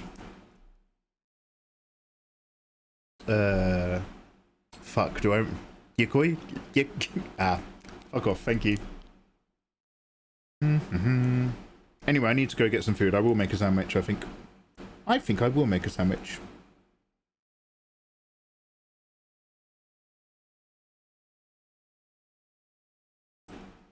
Actually, I meant chat is welcome.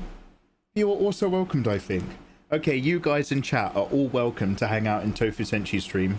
Go click on her name and give her a follow. I'm not kidding, though. She's actually a fucking incredible professional illustrator. And it's a wonderful blessing to have her come say hello.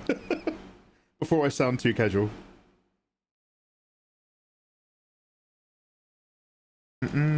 Also, she's a textile seamstress. She makes custom clothing for Mr. Tofu. Poor Mr. Tofu.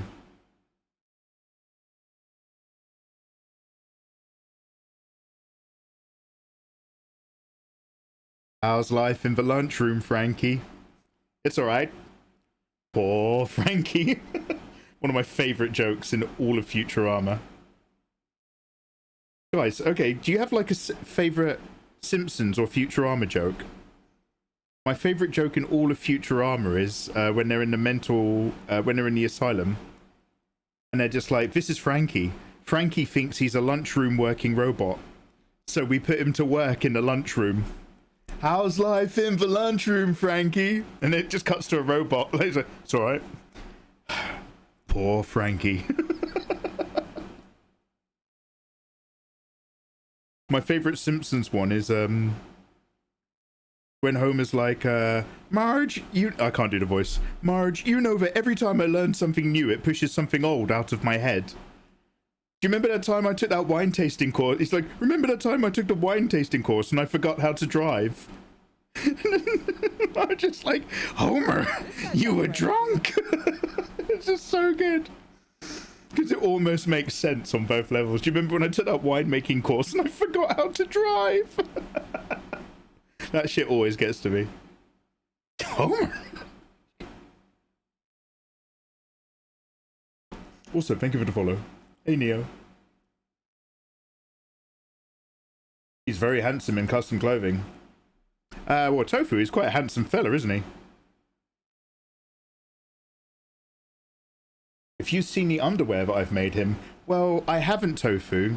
But I think I love that for you. And I'm gonna take your word for it. But I'm glad I'm glad you're dressing your man as you see fit.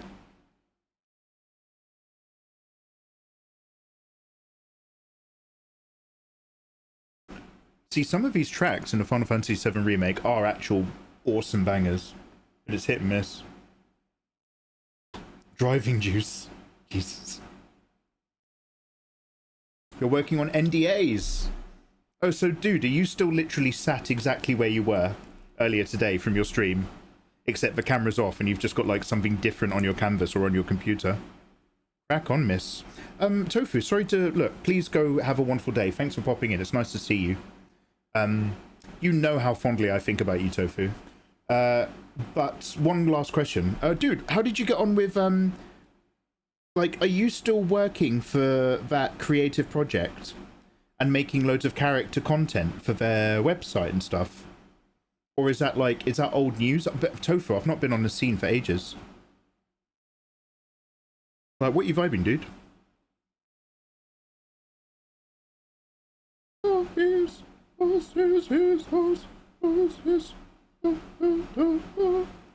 It's so good. These tracks slap. The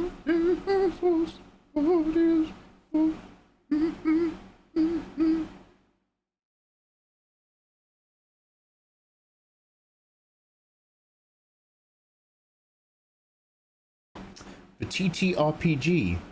Yeah, that one, dude. Yes. You're like, what? Lead art on their Kickstarter. The other thing I was doing was a book project. Oh, wait, maybe I've confused the two then. I think I'm thinking about the Kickstarter one, dude. The book project that was launched as a Czech Kickstarter. Visceral. We're listening to the Final Fantasy VII Remake soundtrack. The soundtrack is mostly fine. A lot of misses, but it's got a few of the battle songs get really, really epic. Like, a bit like how, like, the Final Fantasy 16 fight battles had really epic orchestral. There's a few of those in the remake soundtrack. Do recommend.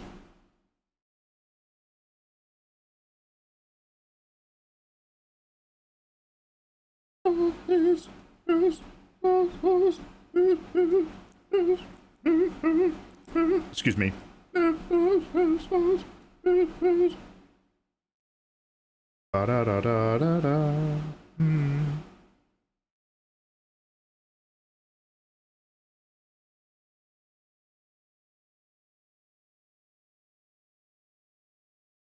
I was the only artist on it. Wrong, Tofu. You were lead art development.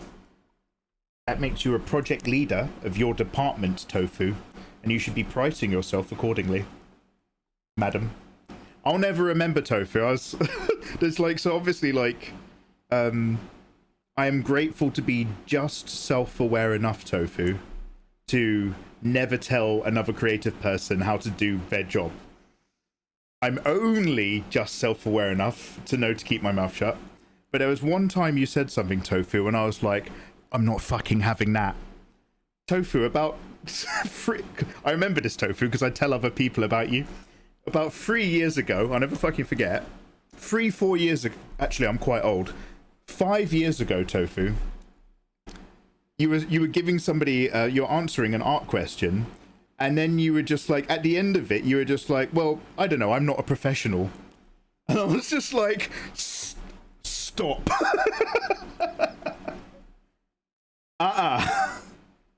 You are literally drawing as part of your profession.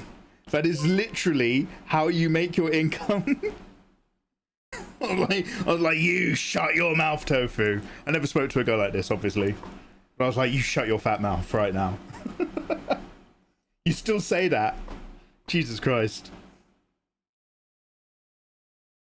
Okay, I'm looking at two different random pictures here and trying to combine bits. And there's plenty I don't like, so let's cut all of that back. Let's play around with this differently. Let's think about big hair shapes. What if we keep it a bit more pixie? Sorry guys, I need to go and make myself a delicious sandwich and a fresh cup of tea in a minute, and then we'll come back to all of this. I like to pull up the I am an alleged art director. Allegedly.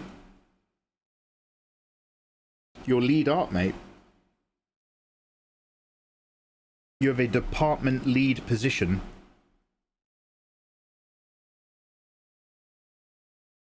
Many grandiose and somber tracks. Oh, mate, well that's... all the structure and framework is Nobuo Uematsu's, thankfully. But some of those newer, high energy, dramatic orchestral things, it's all brand new stuff. And to be fair, some of it's really good. Mad Mew Mew, how you doing, dude? Whoa, my Mew board is bulging. Very nice art. Shit, look, we've barely done anything, dude. I haven't drawn for 2 months. So we're just slowly sitting here and just getting used to having the tablet in front of me. This is more like rehabilitative therapy for me right now than actual any artwork getting done. It's just me being like, come on, Mikey, get back into the vibe of drawing. You've got so much work you're behind on. So we're chilling out like that today. What is good, you gorgeous people?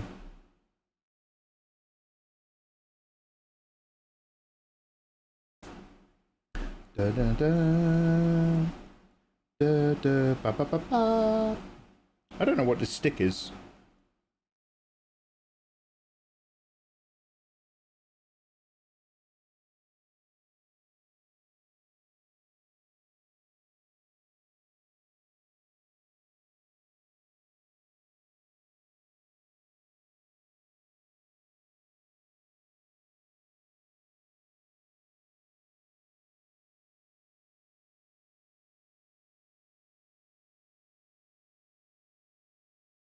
I'm slowly working on placeholder art whilst applying for jobs. Good for you.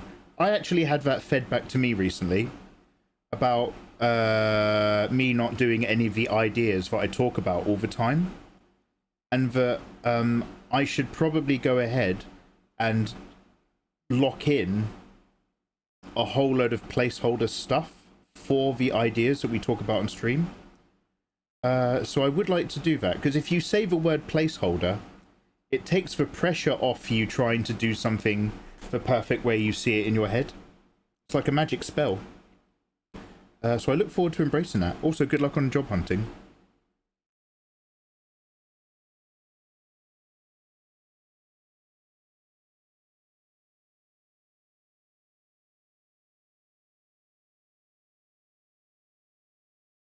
Tofu, have a good day, dude. Crack on, mate.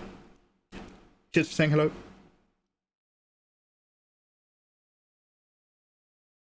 Mikey, can I DM you a nude character for feedback? Not on Twitter. I don't see those. I only see people I follow on Twitter. Can you send it on Discord? Oh, look who's not Tofu's friend now, Fenrir. Fenrir, one of us turned up to see Tofu on the internet. And one of us turned up to see Tofu in real life. Sucks to be... Sucks to be you, F-Dog.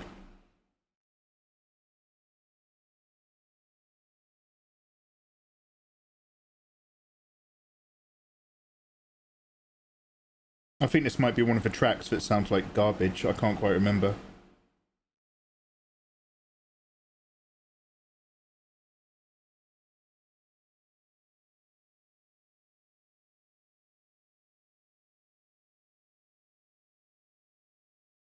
Oh, hell yeah. Hell yeah, underneath a rotting sky.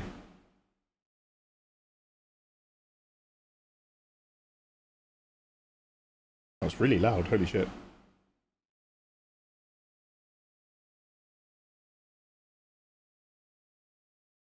Finding the flow? Anyway, I'm nowhere near it. But it's a lot. It's easy, basically, dude. I'm sitting and working very slowly, and working very slowly is very nice for me. So I enjoy that bit, and chatting to you guys whilst I do it makes the time pass very, very easily. So I can't complain. Oh heck, guys! Just got a massive raid off of Wani. Hello, guys. Welcome. How the devil are you gorgeous people doing? A Wani raid. Hello there, guys. Hopefully you're not stuck in adverts. My name's Mikey. I'm an illustrator from England. I do sometimes beginner drawing tutorials on YouTube. I like to draw waifus. I bet you guys hate that coming from a Wani stream. Waifu, gross. There's some examples down there. Guys, at my end, I hope you're following the fantastic Wani. Wani is an incredibly entertaining streamer. And a great gabber and a great chatter. And also a super gorgeous cosplayer. And she draws some of her stuff. Basically, Wani's insane. She's super dope. Welcome in, guys. Hope life is good. Hey, Cynical, Sarugami, 1B, Twin Docs, Sudden Gamer. Hi, guys. Visitors. Hi.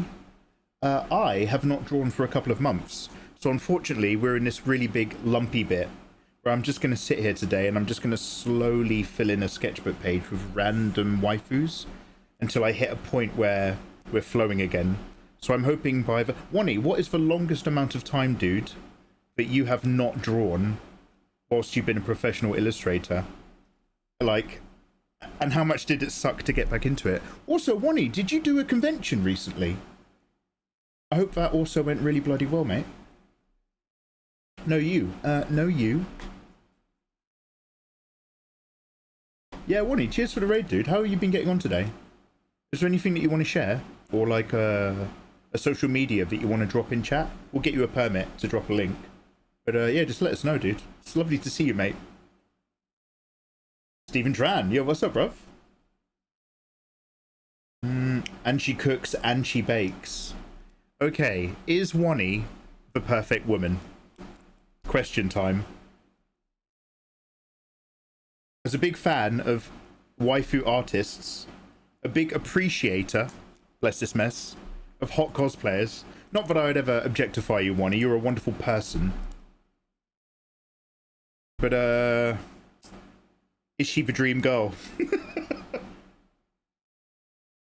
Time for real talk with Mikey Mega Mega.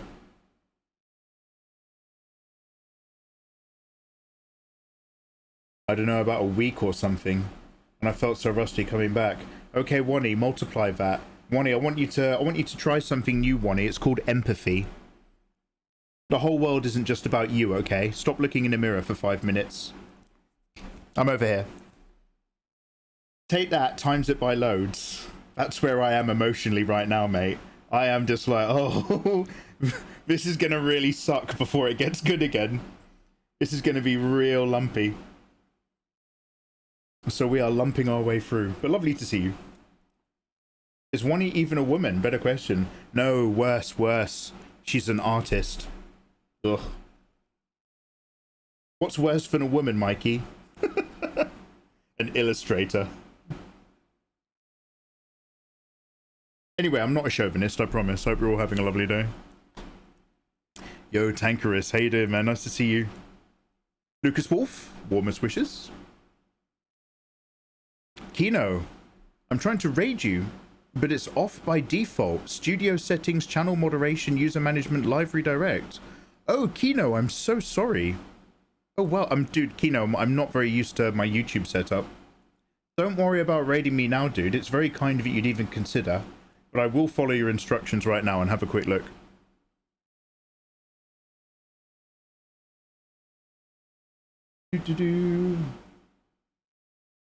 Okay, who knows how to live stream on YouTube?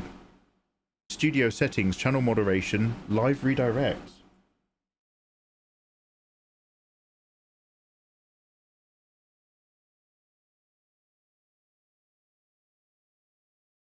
That's so weird that YouTube can do raids now. I didn't even know YouTube had that. YouTube is now as good as Twitch. Oh, Twitch, you're fucked, mate, unless you start paying me better. YouTube settings. channel moderation, user management, live redirect.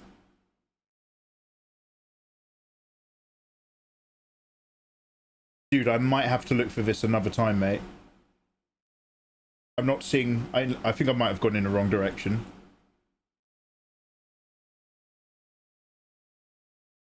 User management. What about community moderation? Live redirect. I'll give it a Google. I'll give it a Google. Banter in it. Warning, I hope your creative projects are going great, but I'm going to go and make a sandwich. It's lovely to see you guys. Thank you so much for that raid. But I'm going to go and make a sandwich and continue drawing waifus of incredibly increasing busty degrees. So please feel free to live and be free. But Warning, I need to come hang out in your stream for a bit. I need to come bug you with art questions and lurk along and see how you're getting on.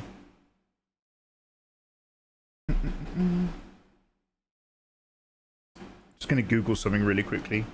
One sec, let me just pause this recording. This might take a sec. Allow raids YouTube stream live redirect. Let's see if I can find a full one.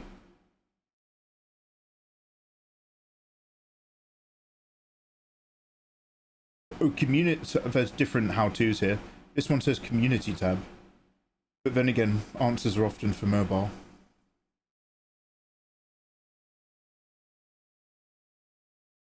Settings, community, live redirects. Settings, community.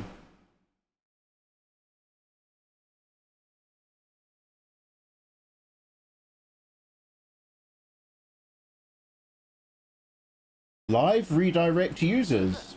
All channels can redirect my content. Okay, yeah.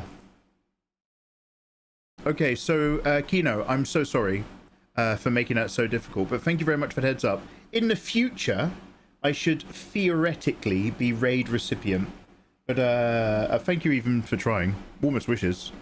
You've been doing an art stream yourself, have you? Oh, I've been doing a Japanese learning stream. Oh, Nihongo o benkyou shiteiru?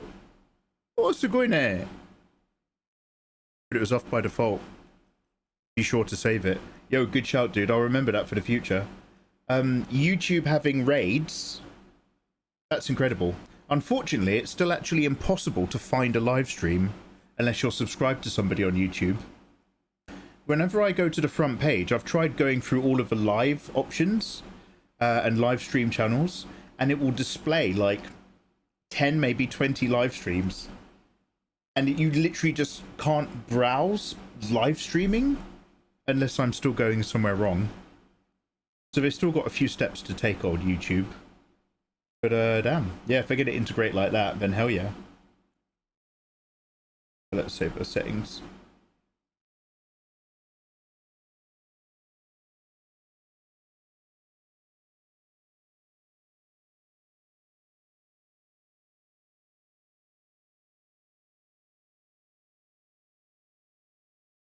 Right, sweet, cheers.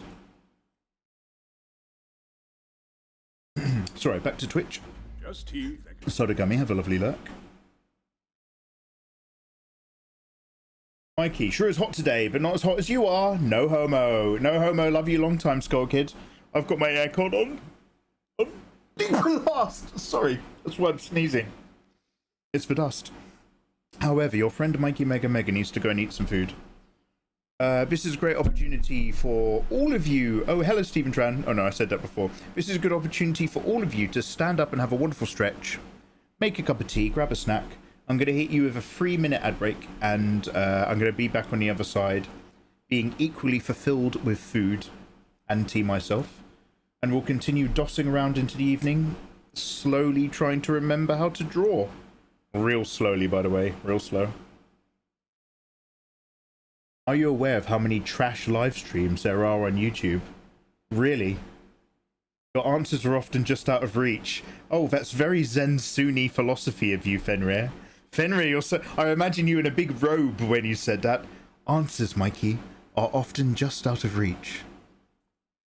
Are you aware of how many trash live streams there are? And you tell me more, Fenrir. Fenrir, will my next business venture be successful? To reach is to seek, but to follow is to already grasp the answers you have found. Your question is like sand sifting in the wind, Mikey. Are you aware, Mikey, if you scroll to the bottom of just chatting on Twitch, it gets really fucking weird? Wow, Fenrir! Wow, such wisdom. Nice and slow. Hell yeah, brother. You're only young once, mate. Right. Somebody please remind me, though, to unpause my screen recording when I come back. And I'll see you in a couple mins. Bye! Same to YouTube and Kick. I'll be right back. If I get my mouse working on the right computer. There we go.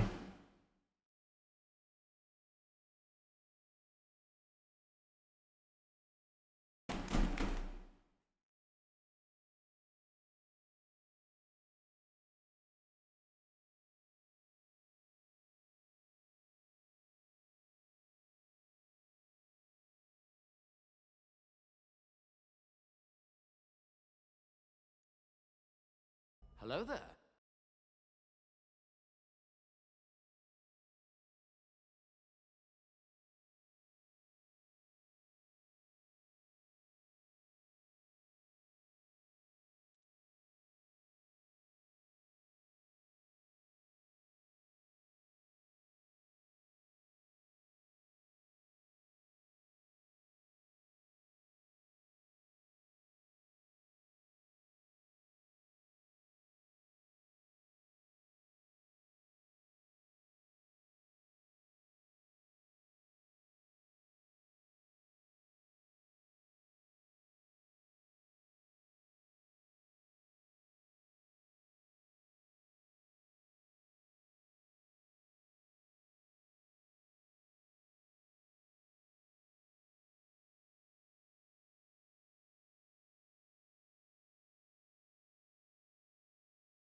Hey all. Thank you very much for waiting. Sorry to keep you. I have returned with a fresh cup of tea and a biscuit for the tea.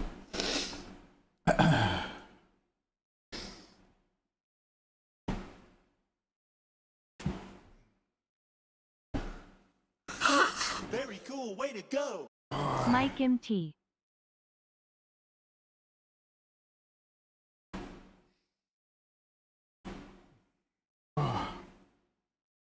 Thank you, mod team. Oh, Kevin, you've got your artwork you wanted me to look at.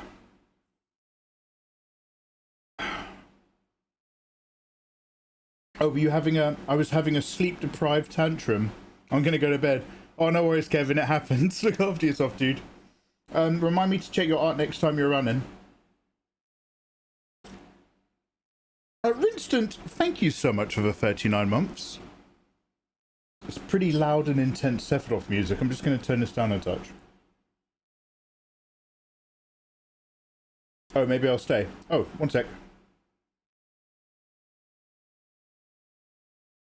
There was a beat drop. Erisfen. Some of these tracks are absolute bangers. If you are not a... One sec, Kevin. I'm have a look now. If you're not a supporter of your... But if you are having a tantrum, yeah, you will get timed out. But fair on you for owning it.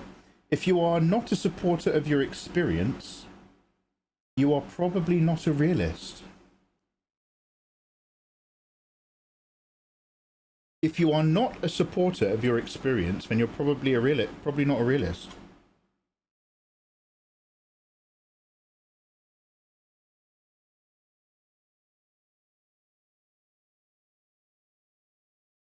I don't know. Would you like to know the origin of that, Mikey? Is it going to be like Nikkei or something? Yeah, what's the origin? Because I don't know if I agree with it.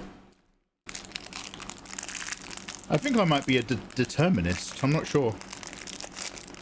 I think the only thing that stops ultimate determinism is science. Not quite being there yet, but we're getting closer and closer. A machine that understands the universe to the smallest particle would have to be as big as the universe to the smallest particle to express that understanding. Question mark.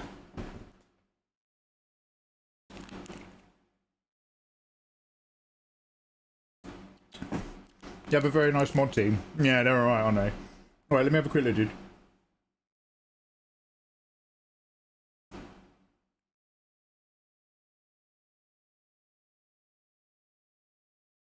Also, hi, YouTubers. Where have tutorial vids, Mikey? It's been a year. A year? It's been like 4. But no, I do need to make more.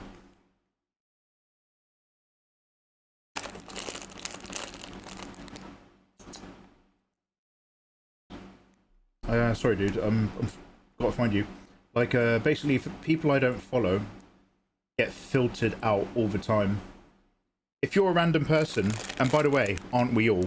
I don't mean that in some weird elitist way, but like if you're just happen to be somebody who sent me a message, but I don't follow you on social media, the chances are I've never seen that message, unfortunately.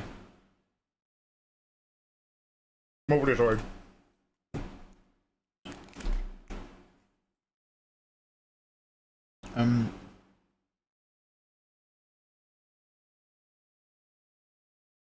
Kevin, you don't have like a super weird username or something, do you? On Discord? One sec, I'm just looking at some other subfolders. Dude, I can't see you.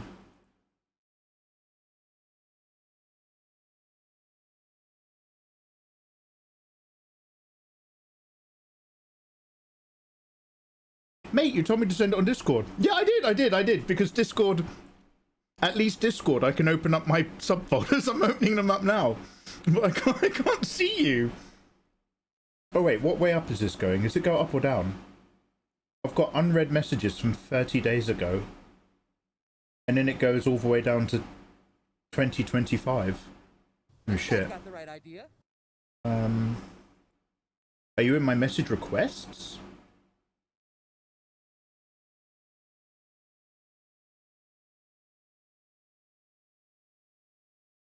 That's Discord with a D, yeah? Right to Kevin.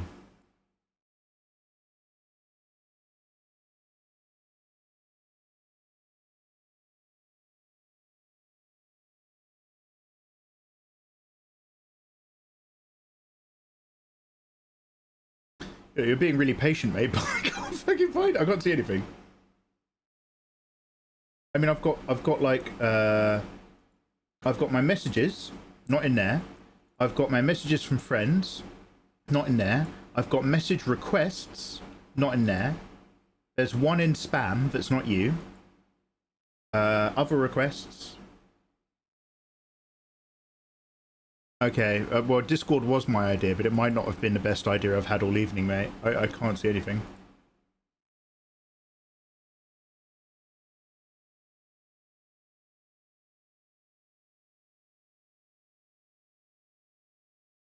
It's in message requests, you say?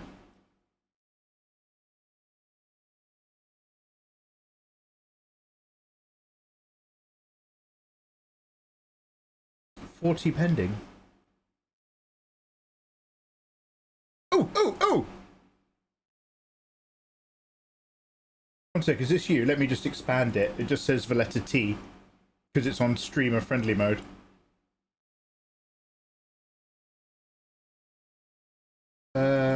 Is this you also?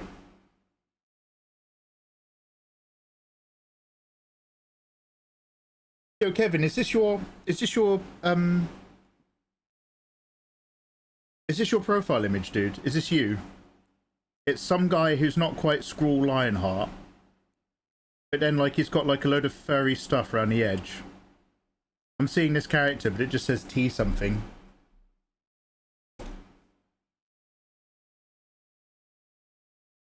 Does that look familiar, dude? Is that you? Yeah, no, I checked them. I checked them all in early 2025. I had hundreds back then, but I might tick them all off.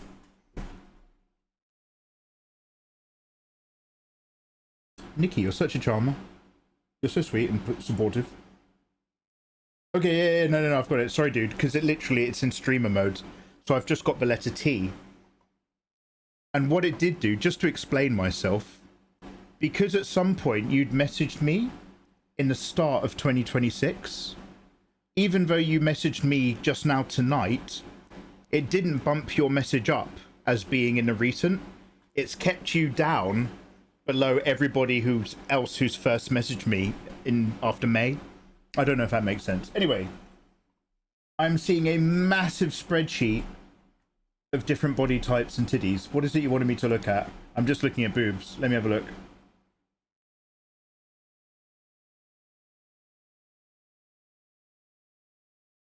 Lana, good. Although one of her nipples is a squivel. Gabriel, hot. Aki, loads of tummy. Lagretta, nice wide boobage. Azure, nice shoulders. Ruby, hot. Milram, hot. Yuki, bit young. Lucifer, hot. This guy's got the Atlas, femboy. Strid Ragnarsson. Trans guy? Question mark?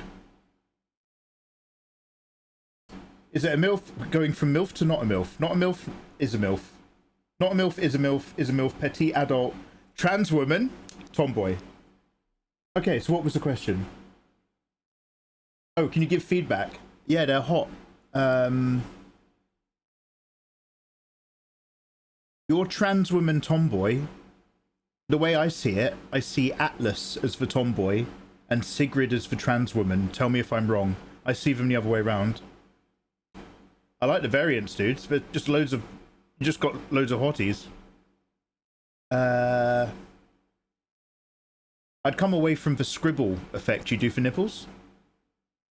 I know you never want to over-render a nipple either, because it looks weird. They pop. What's it for? Like world building? Yeah, dude, they fucking pop.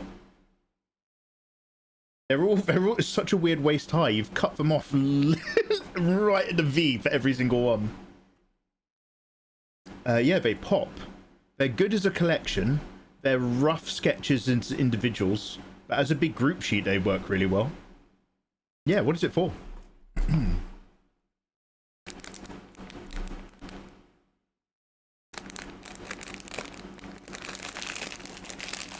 It was your stream in 2021. Check your Twitter DMs. Twitter have made it so that DMs from people you don't know are even harder to find now. I'm even more protected.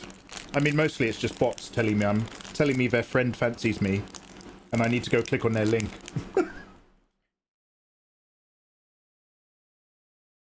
But yeah, if I don't follow you on Twitter, I won't see your message. I'm so sorry.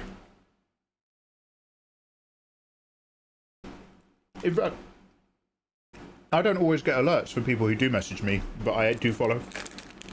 Sometimes it's really funny. I did that with Eva loads. It was doing it with Nathan Ayatollah literally like the other week.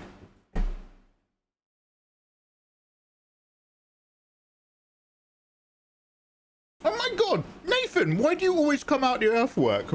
Whenever I mention you, Nathan, I never talk about you, Ayatollah.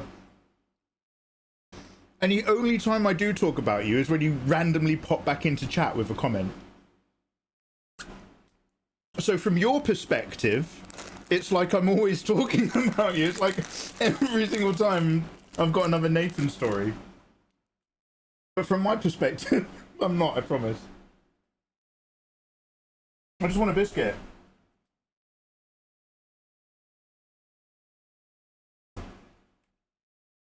Well, let's get back to drawing. Prince, you're doing not stream safe artwork. Oh, I can't look it up. We can't have not safe for work links, dude, I'm afraid.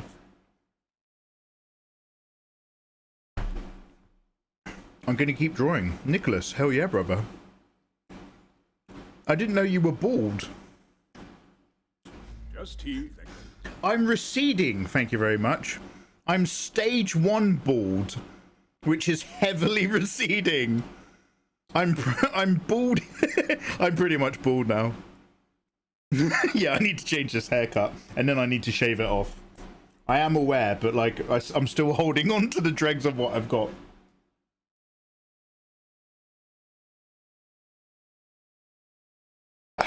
Anyway, how you guys doing? Oh, Nathan, how you doing, by the way? Unk learning to... don't unk me. At what point does a sketch become too not safe for work for Twitch? When it breaks TOS. Fortunately, Twitch have written out the TOS. You better check it.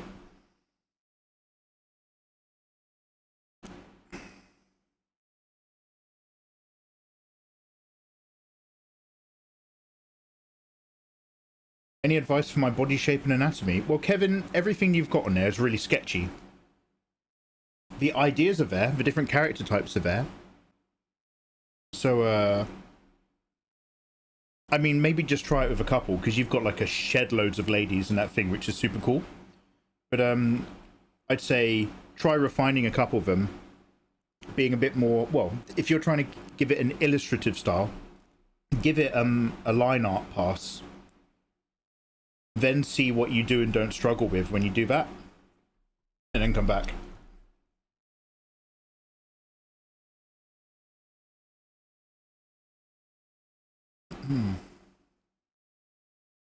You saved that, but I physically called your phone and I had no answer.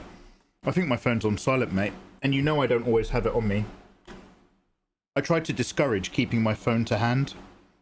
It's just a bad habit.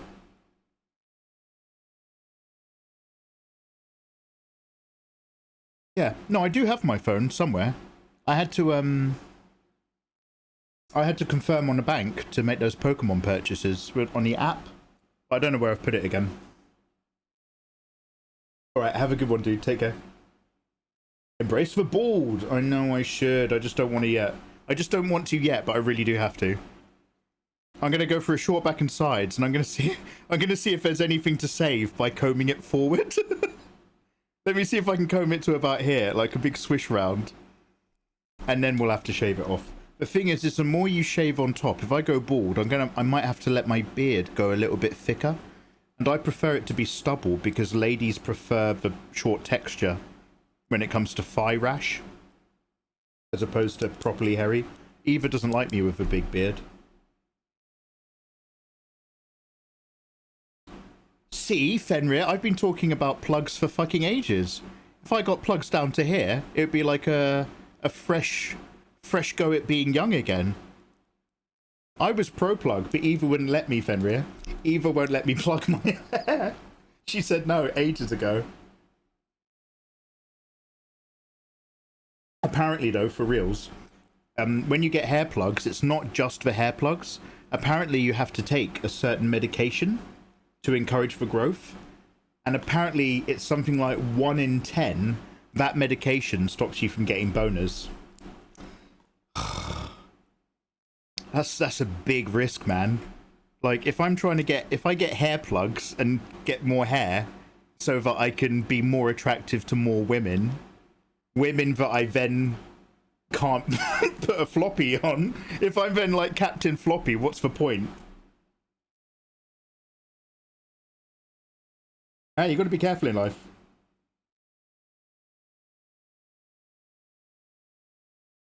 Oh, that's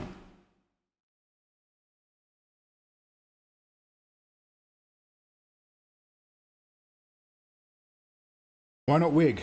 Vill you wear wigs? When will you wear wig? Have you worn wigs? No, he lied. Literally on Lord of the Rings. When will you wear wigs? No. No shade if you're wearing a wig and looking great. Be who you want to be. For me, that's too much. For me, there's like an effort... Just, I've got like an effort versus just accept it threshold, and the idea of wearing a wig just does not do it for me at all. That is not something that I'm remotely interested in. At that point, it's too much effort. Just accept it. Shave your head.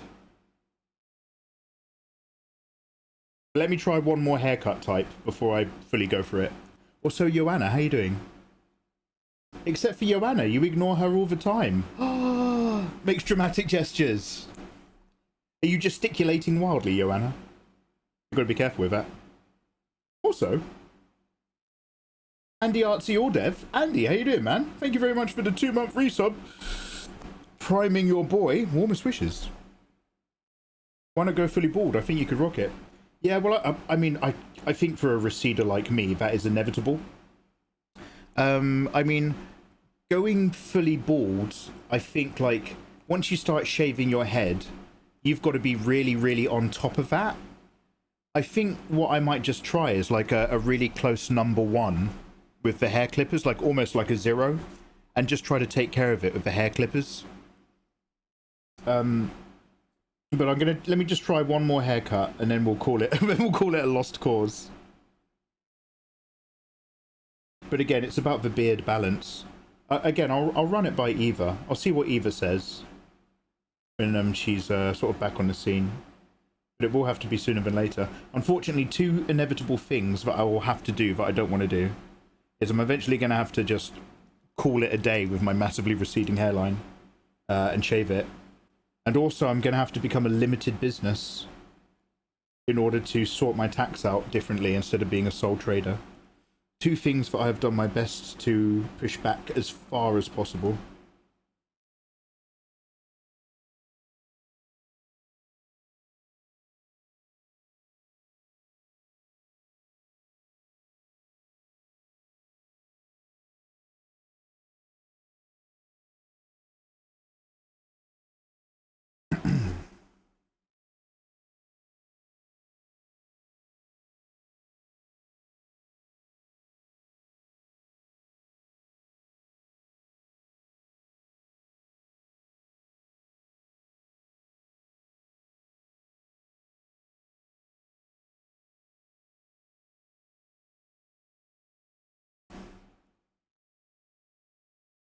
If you shave your head, you have to be hench. Fuck yes! Fenrir makes an excellent point. You've got a limited range of options when you're 5'4". And if you do shave your head, you also have to consider how big you're gonna let your beard get. But the other half of that equation, Fenrir is very correct, is you also have to get hench as fuck. He's right. I don't want to deal with these things. I'll look into hair plugs. I'll see if Eva will let me get hair plugs.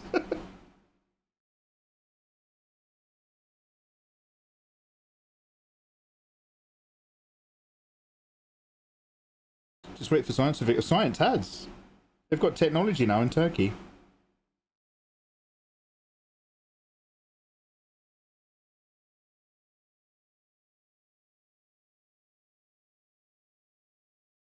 Anyway, Joanna, how's your day, dude? Rev 4, here, welcome on in. Who's needing that shaft these days? Be real. Alright, Mr. 4 Kids.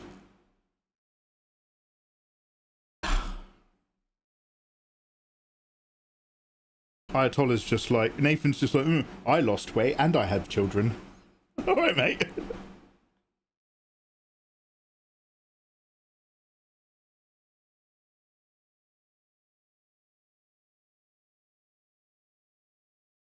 Very busy, yeah? You could get a tattoo of hair. Oh god, no, we were talking about this the other day. It's like people who tattoo their eyebrows. I find that to be a... I mean, like, getting tattoos and permanent things marked on your skin is one thing. Let your body be the canvas you wish it to be. Getting permanently tattooed eyebrows, I often think is dangerously short-sighted. Because I feel like eyebrow I did that with a W. I feel like eyebrow trends with an R kind of change every sort of decade or so.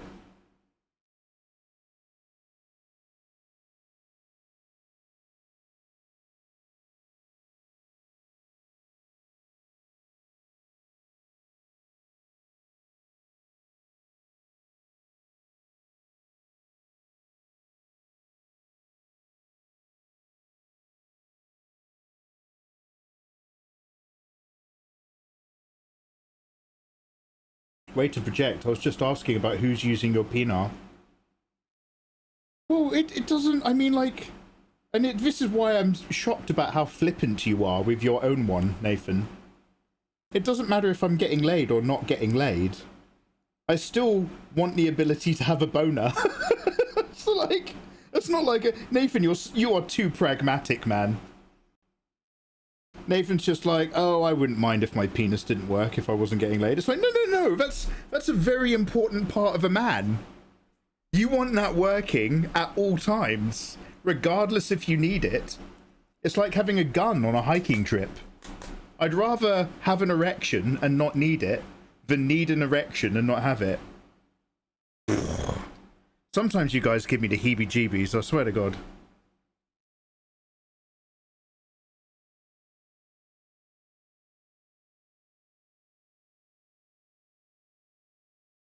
Nathan would trade in his working penis for a Pokemon ETB set if he could. It's got more immediate value for him. He wouldn't even care. He wouldn't lose a single moment's sleep over that.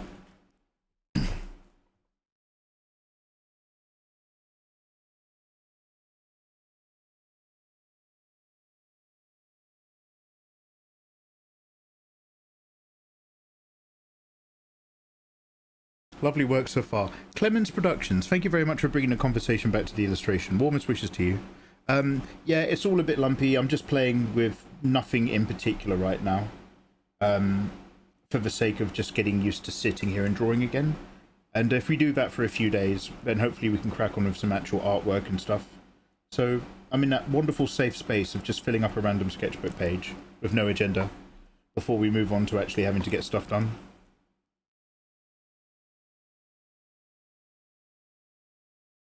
Warmest wishes to you.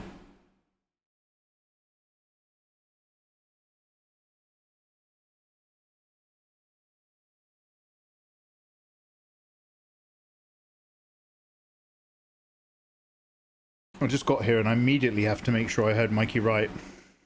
Wendigo, welcome on in. Oh, you didn't come in on the penis stuff, did you? Oh shit. Also, Ray Coyo, how you doing, dude? Long time. Pray you've been well. Yo, right back at you, mate. No, been a horrible summer. Been a bit warm. I've forgotten how to draw. And I'm behind on loads of projects. Other than that, I can't complain. Happiness is a warm gun, after all. Sorry, Fenrir, what was where was that other quote from? Back in the day, I was at school and I watched videos of Mikey. Now my classmates have grandchildren.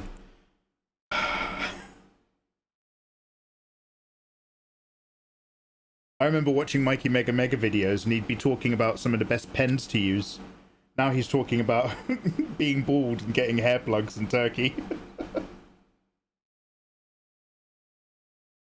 Never meet your hero's live stream. That's what they say. If you've got a favourite YouTuber, pray you never find them live streaming.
Hear me out. Your online career includes your face and hair.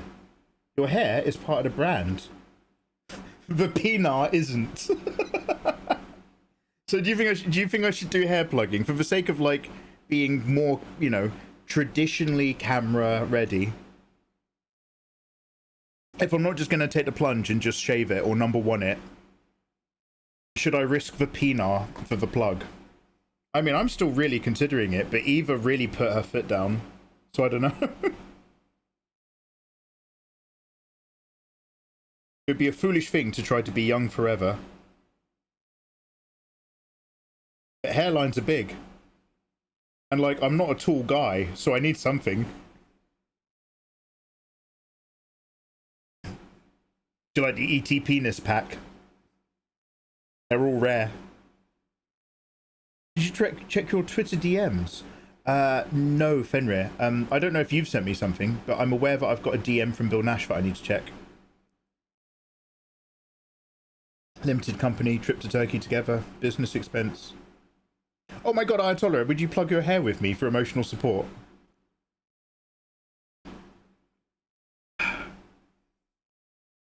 When you were going under, Nathan, just before you went under, I'd be like, yo, you've got my mate down for plugs, but he's here for tits.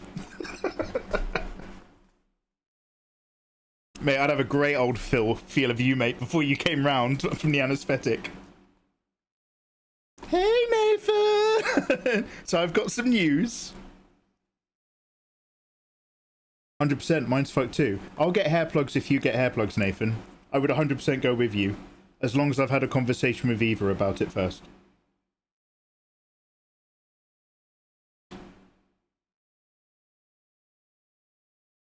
I mean, Nathan, you've got all that trading. You're full of trading card money now. Let's fucking go, mate.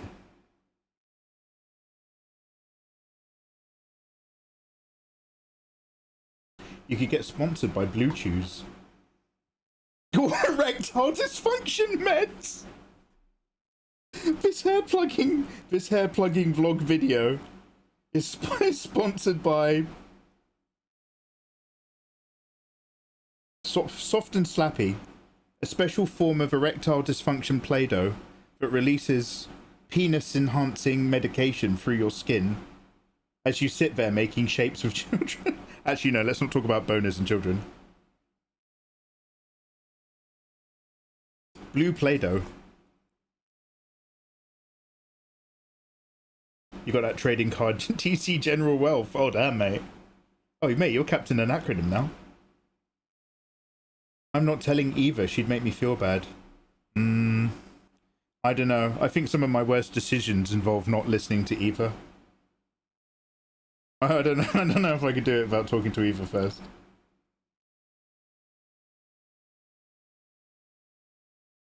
she would really have the hump with me.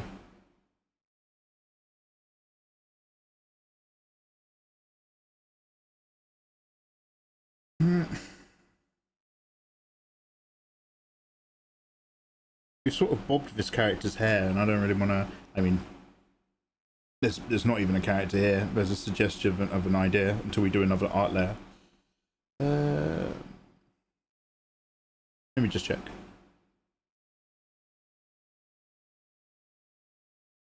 Maybe I want to bring some stuff in here.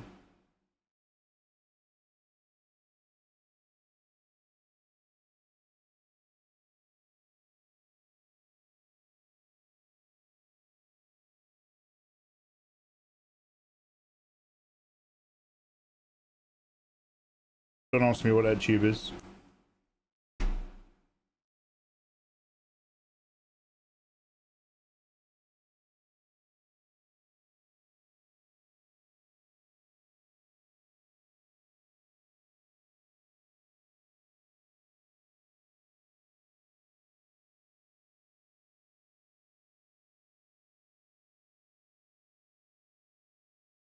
This guy's got the right idea.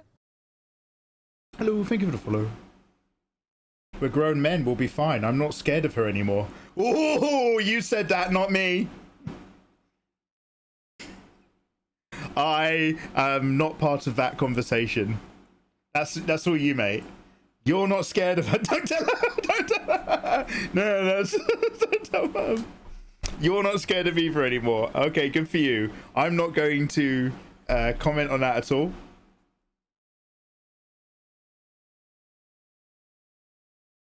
It's not about being scared, it's about being safe. Don't tell Mum I'll let you hit me. Axio, what is good, dude? I know it's been years since I've popped up, Mikey. Oh, hey, mate, I remember you. I remember your username. How's life, mate? I remember Mikey from DWM days.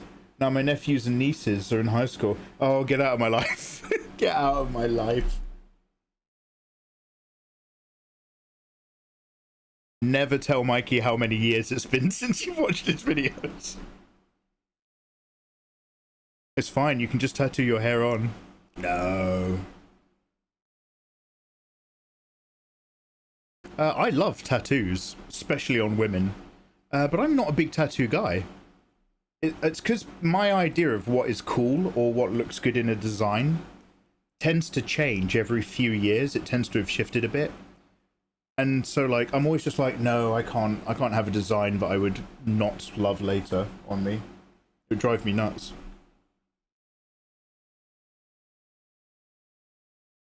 Then again, I'm not really known for committing.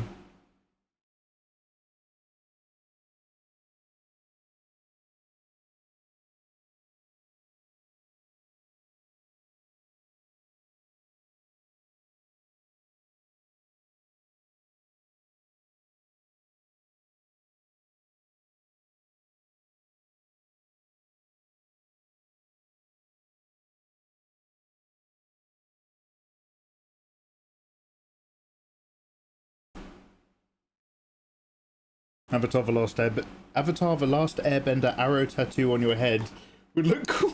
And then warp it into different shapes. I'm sorry, like we've talked about this before. Although I know his name is Aang, I do not I've not watched Avatar. I have heard many good things about Avatar and been told very clearly I should check it out sometime. But no, I'm not gonna put a franchise on my skin. Thank you so much.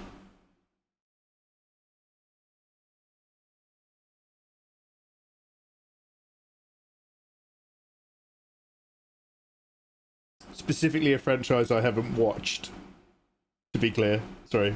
I stopped that sentence earlier. It sounded like I was hating. That wasn't what I was going for.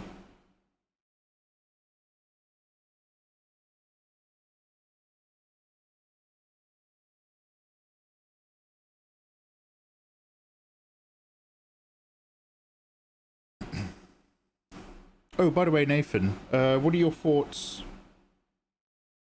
Just in general, just tell me about life. What are your thoughts about Space Marine with Fenrir sometime? Cheeky little Tokyo partnering. There's probably not much to look at. Might just take up a couple hours. Zero pressure.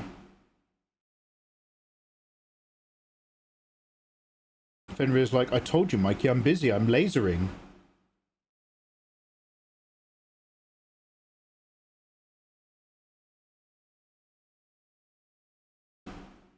I'm in place, brother. I serve the Empire. Emperor, don't we all, brother? Don't we all? Dude, what are your off days? Do you have off weekdays from work? Or are you on TikTok, like, actually 6 days a week or something? I've never really asked your schedule. All I know is that you're, like, a very fucking busy man. And I'm just like, yeah, respect.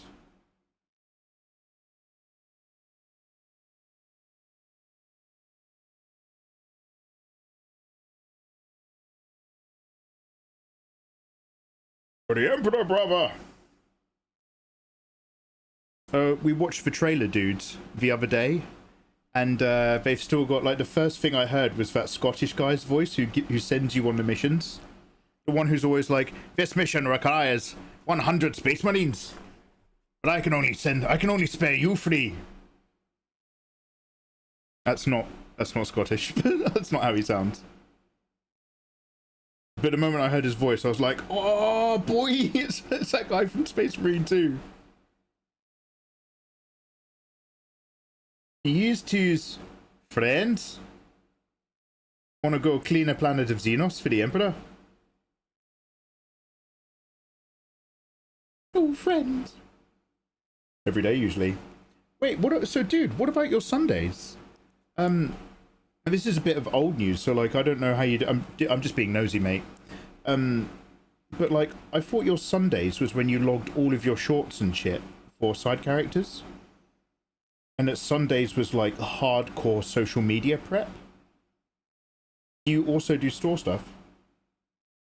Kudai Ink. Kudai Inky, hey dude, man. It's been ages since I've watched you since I first became an artist. You started drawing in boxes now. Mikey, what happened to you, man? You used to be an ovals guy, Mikey, man. There was a time where you draw an oval here, and you draw an oval here, dude, and you were cool, man. You weren't like the other YouTubers. I used to respect you, Mikey. Yeah, sometimes I box now, dude. I flip between ovals and boxes. I do mix it up. I mean, I still put the oval within the box, but I find that boxes are very useful to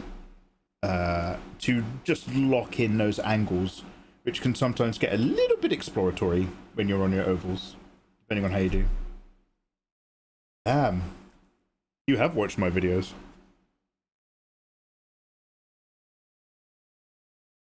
I like it, I like it. No, you're fine, mate.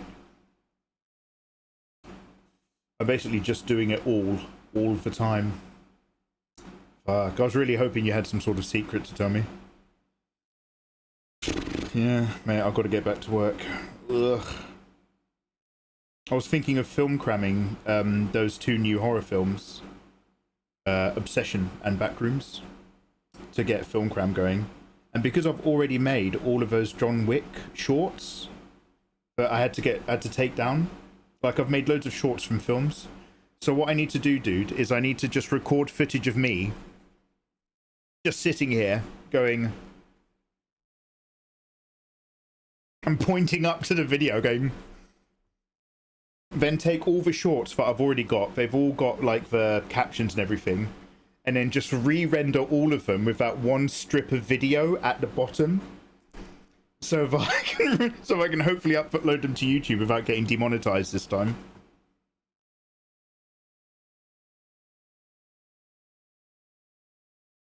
Ah, the old original content thing. Fenrir, I can hear you gloating, Fenrir. Come on now. I was having a great time. Do you know what? Even Ayatollah was like, Mondays are the worst days. He said that to me in Twitter. I was having a great time making you guys watch Star Trek TNG. Stream audience enthusiasm for Star Trek TNG Season 1 was limited at best, which I was okay with. But I think the last 2 videos on YouTube like barely got any views at all. Like nobody under their own steam actually wanted to see it. So I was like, oh, okay, I won't worry about that right now. But I need to make something. So we made it through 5 episodes, I think. We need to make I need to make something for the Megaverse channel, because I still haven't hit the minimum watch time to get re-monetized.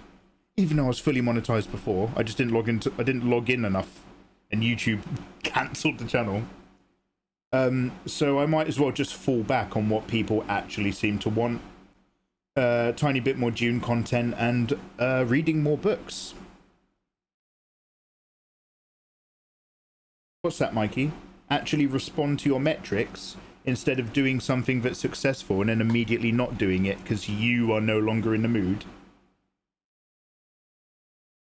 Baby.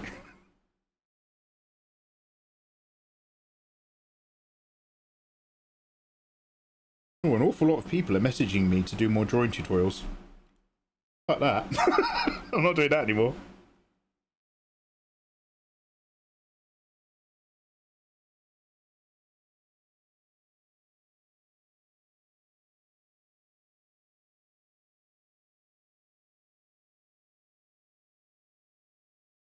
We call that growth. Good job.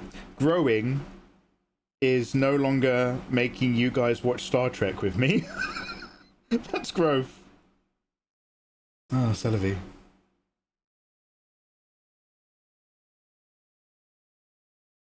If I did, would you stick to it and listen? Let's be real. What if you did Star Trek stuff? What's your Roman Empire, dude? What's your Star Trek? Is there like a media franchise of things? I mean, I think your answer is like Isekai, maybe. But is there like a franchise of things, or like a maybe even like a TV show that stopped that you still fucking love?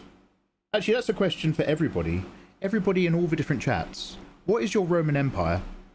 Which basically means, is there like a TV show, book series, franchise that maybe isn't like popular now, but for some reason you're still really into it?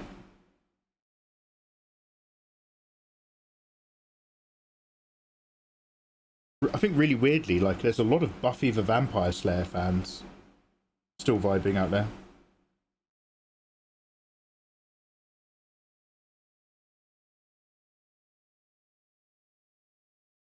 Just like Mission Impossible, the next generation is just the next thing you forced us to watch. Damn.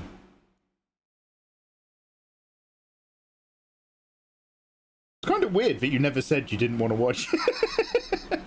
I mean, like, I'm only so much to blame, Nathan. Before you have to ask yourself, after 5 Mission Impossible movies in a hotel with me, you have to ask yourself, well, I've not actually told Mikey I don't like watching these films. Is this still Mikey's fault that I'm watching them, but he keeps playing them?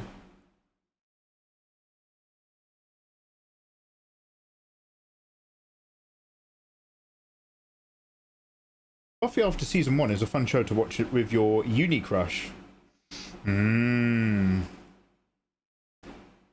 Season 1 dialogue is quite difficult to sit through. It's my fault. It's my fault for not wanting to put down my mate about something he was passionate about. Passionate about? I was literally...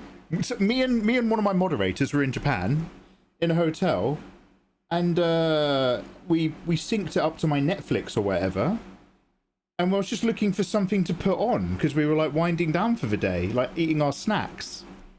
And I was like, oh, the Mission Impossible movies are good. They're bangers. And Nathan's like, yeah, whatever.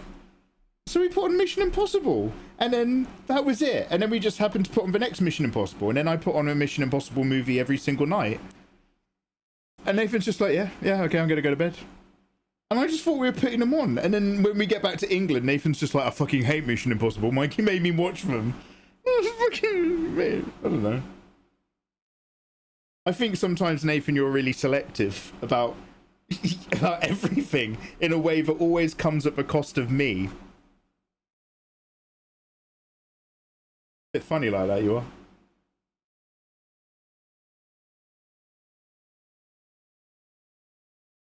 Then he handed me the remote to search up Mission Impossible because he wouldn't be else. Wait, what?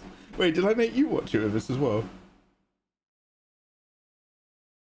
Mate, oh my god, dude, I love that you sent me that, dude. Yes. Oh, dude, do you know there's a new season? I might put that on before I go to bed tonight. My TikTok feed is autistic people kissing from Love on the Spectrum. Love on the Spectrum is great content.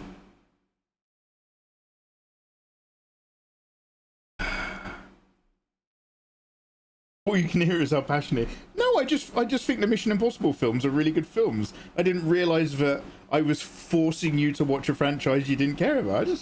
We're just putting on some telly before bed. I don't know. Sometimes my heart goes out to Nell. Sometimes I talk to you, Ayatollah, and I really worry about Nell. I'm just like that poor woman.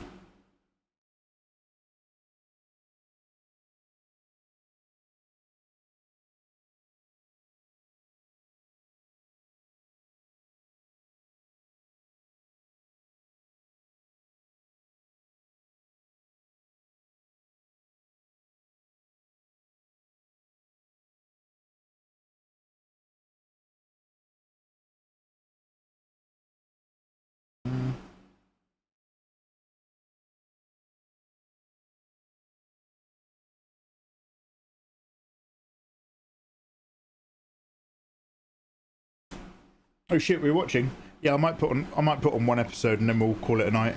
No. I need to actually. Sorry. I'm feeling a bit guilty about art right now. I need to actually stop indulging myself and stick to drawing for the moment.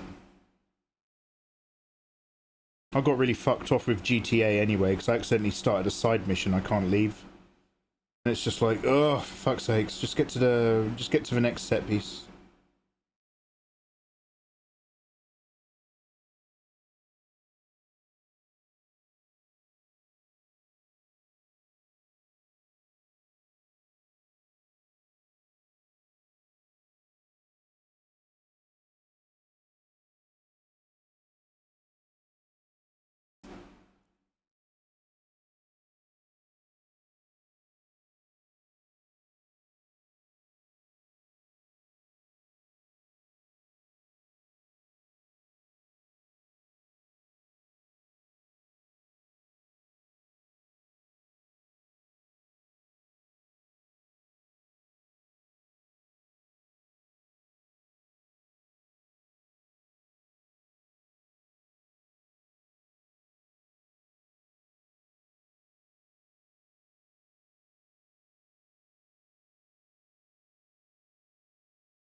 There's a big rocket launch today.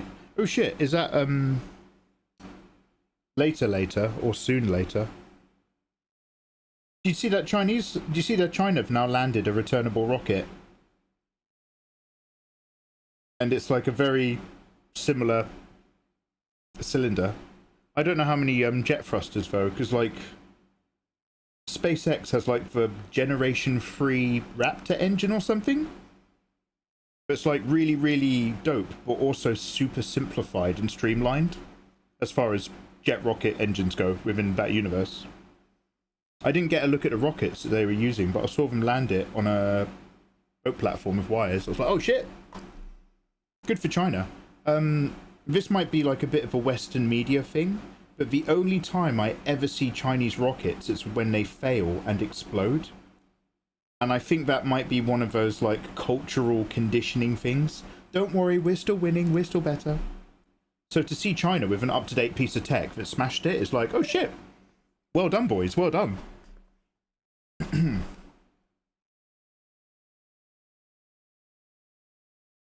It's about half the size of a Falcon 9. I mean, once it was done, it was going to be replicated. Yeah, I mean, if anybody is going to rip off your content steal your products or your business ideas or your designs, it's going to be China. which, as far as the Chinese are concerned, is simply good business. Oh, of course they don't give a fuck. They drop full stages of fuel just in random countryside all the time. Yeah, industrially, and again, this might be a bit more how their government's set up as well, but in a very wide industrial sense, they've never had the save the planet concerns that the West has. They've never had to worry about that in their populace. I do find that very interesting, but I'd also like to visit China one day with full travel access. So I think whatever they do is good for them.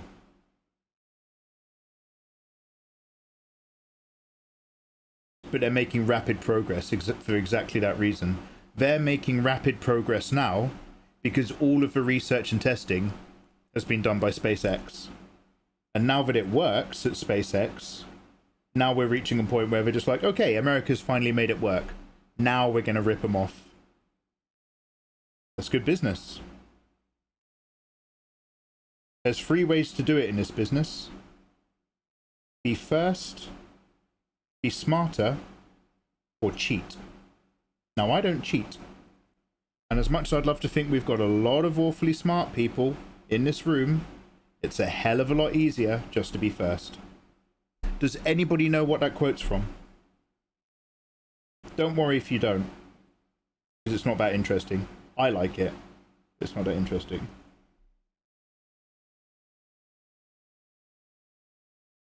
Explain. Oh, wait, wrong one. Maybe you could tell me what you think is going on here. And please, speak as you might to a young child or a golden retriever. You're all going to die down here. Thank you, Red Queen from Resident Evil. I'll do a Resident Evil watch along one day. Those films are horrible. They might be fun to watch on stream. Thank you, Sir Andre, for the biddies, big man. I just finished a game, and damn, what a good game. The story was so good. Oh shit, what game, bruv? Share. Launch window. Oh, Fenrir, so it is sooner. Sorry, you probably said. Oh fuck, should we put it on? I mean, maybe you want to watch it in your own time, mate, but like, if anybody in chat fancies watching a rocket launch, I'm down for putting it on. That shit does actually, like, low-key blow my mind.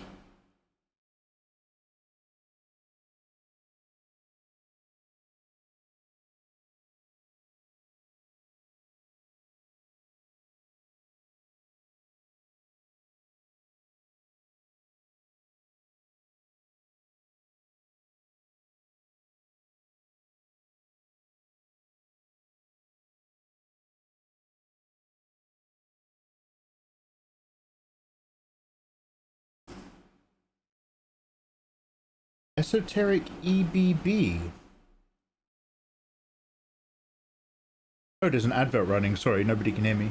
Esoteric EBB. And the story was popping. Single player CRPG. What's a C? What's the C in a CRPG? Is it card?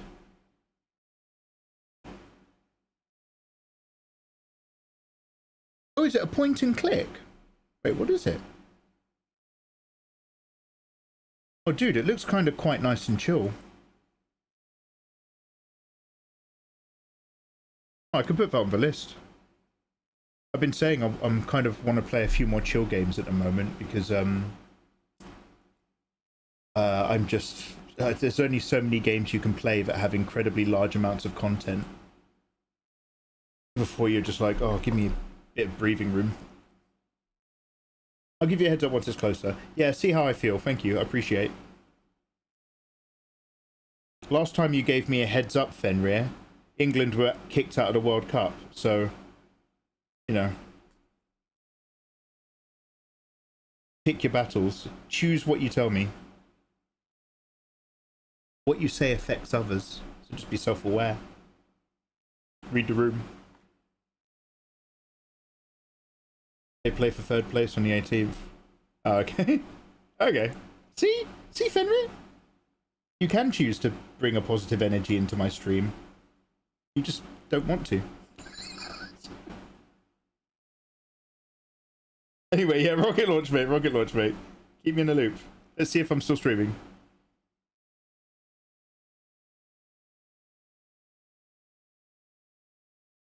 I'm full of all the things. Hell yeah, brother. You know, me and Dizzy Cower talk about you in a private Discord. just trying to undermine your confidence. Halo, Lupin the Third. Oh, what, in terms of art style? Lupin the Third has quite the art style. That's a bit... The new Ghost in the Shell anime is a bit... I wouldn't... New Ghost... You're conditioned so well now. The new Ghost in the Shell anime is a bit Lupin the Third, isn't it? Crest of Honor. But you don't like Bungie style Halo? Bungie was going to leave Halo even before selling Halo to Microsoft. But I miss it so much. The Halo games are pretty much the only games I've installed now. Oh man, so I never got into Halo. I played Halo 2 for... By the way, Hung Sagan, how you doing, dude? I played Halo 2 for 30 minutes at a shop with their display console for £1. And I was like, oh, it's after a war? There's a giant ring in the sky falling down? And that was it. And then I never cared about Halo again, and then vaguely became culturally aware that there is a Halo multiplayer game from maybe 5 to 10 years ago that people absolutely fucking loved.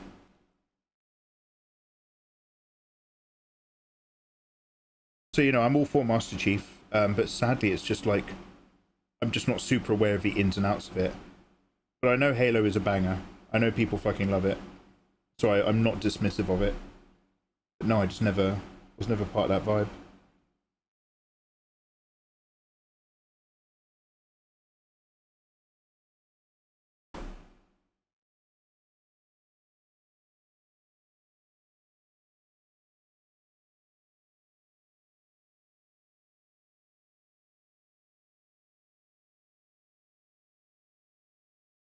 Sonia, what's up? Hey, your work is absolutely incredible. What? Thank you very much for saying. Let's be honest. Oh. A lot of us, myself included, have a soft spot for bustier women. I was wondering, have you ever gotten any backlash for your art? Like people accusing you of sexualizing women because of what you draw? Or have you mostly managed to avoid that? I'm only asking because I know how brutal the internet can be sometimes, and people seem to find something to complain about, no matter what. Yes, they do. Now, as somebody who makes stuff on the internet, I've had plenty of random comments where people are just like, don't you think it's like, don't you think it's a bit weird, like this guy keeps like sexualizing women and stuff like that? Yeah, sure. Have I had any backlash that's ever mattered? Like, has there been an actual problem or a conversation? No, I've been quite fortunate. Kind of no, or at least not that rings any bells. Like, I've had way more feedback. I once drew, and by the way, it's not like I drew her naked or anything like that, but I once drew a fan art of Spider-Gwen, and that got way more comments than drawing sexy ladies ever did, because Spider-Gwen is canonically 14, whereas normally I just draw, like, busty, very clearly adult women. So no, there's always a comment, but every time you see a comment like that, it always has the energy that's like written by a kid. And there's like, oh, don't you think it's a bit sus that this guy's like always sexualizing women? I don't think it's a bit sus that this old dude is doing drawing tutorials. It should be like an anime girl VTuber doing this. And when I see stuff like that, it's just kind of like, okay, it's just some random kid who's not like, you know, gone out into the world yet. So thankfully, I think I've been very fortunate. But then again, like, I also don't draw super explicit content, which means although I'm very close to a certain subset of viewers and streamers and people's opinions, I'm never quite in the crosshairs.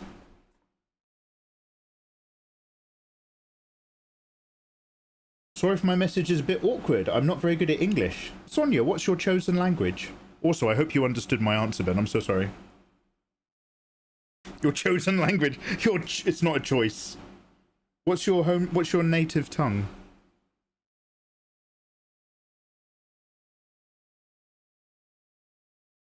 I've said this before. Ethnicity is a choice. You chose to be brown.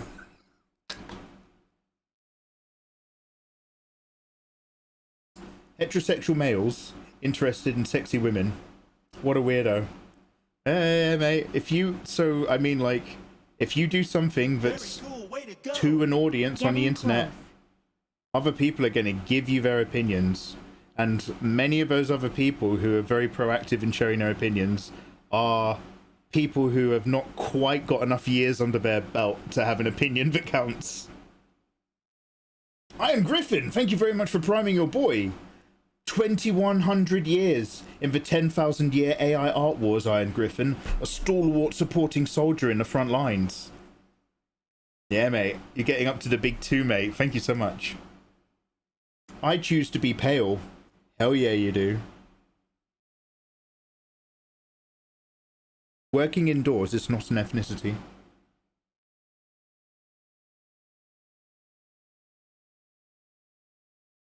My sunburn is not your goddamn prom dress. Sorry. Anybody remember that?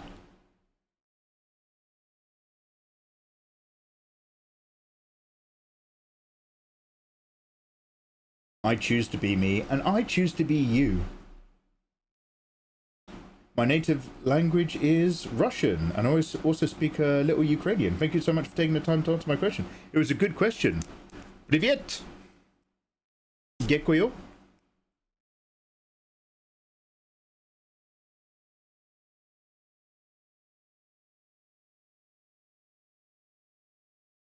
So yeah, opinions, but nothing that's actually ever been a problem. You're more likely to get backlash if you're drawing like a lot of like younger, smaller characters. Don't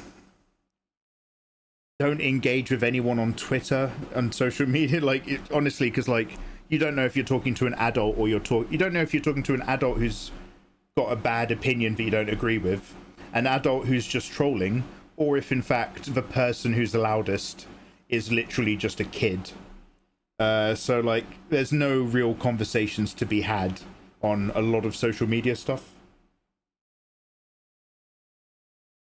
Like there's no value to it.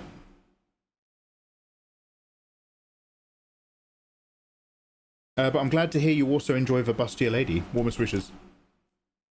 Hey, привет.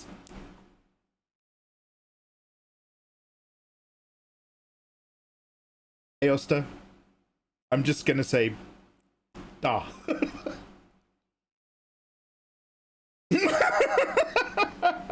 That I need to put that under the bed. I'm gonna hoover her first. I haven't actually touched her because she sits in the corner and she's got cobwebs.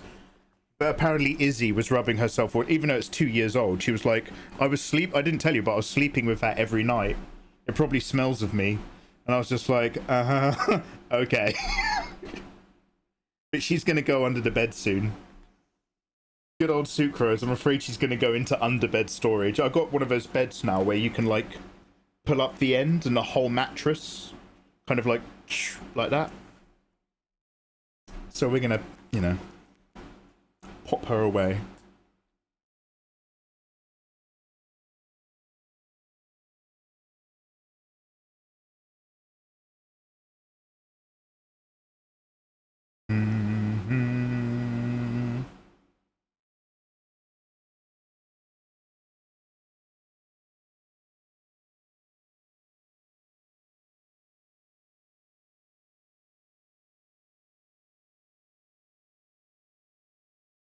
Don't forget to back up your artwork. Ooh, let's save indeed. Good shout. And I did remember to, thank you. If you put her away, I'll buy you more. You can't store them away. My nightmare is a crossover between body pillows of minors and that bit from Disney's Fantasia where Mickey Mouse enchants the broomstick to carry the water. Dum dum da da da dum da dum da dum da da. I'm there like I've got a body pillow of an underage anime girl, and there's a real woman who's gonna come round my house soon, and I'm just like, shit, get rid of the body pillow. And every time you stuff it under the bed, it just goes bloop, and then there's two of them. Blop, blop, Oh, is that the Hall of the Mountain King? Oh, fuck's sakes, when you were talking about it yesterday, why didn't you just say it was the... Not that it's a problem. Why didn't you just say it was the Mickey Mouse broomstick thing?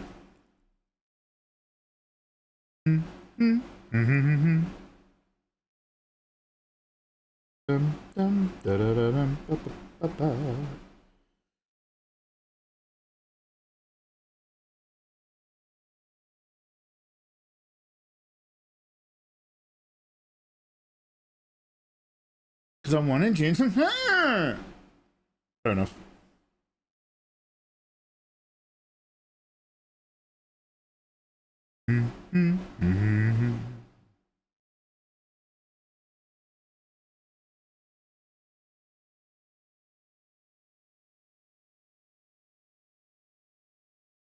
I'm going to make the features smaller and the head bigger.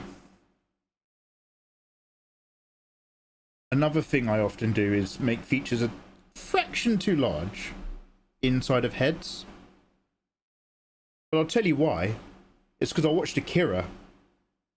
We were talking about Akira the other day. Akira is amazing. Katsuhiro Otomo's work is incredible. I love Akira. I've got like the OG Japanese set, all that stuff. But Akira characters often look like this.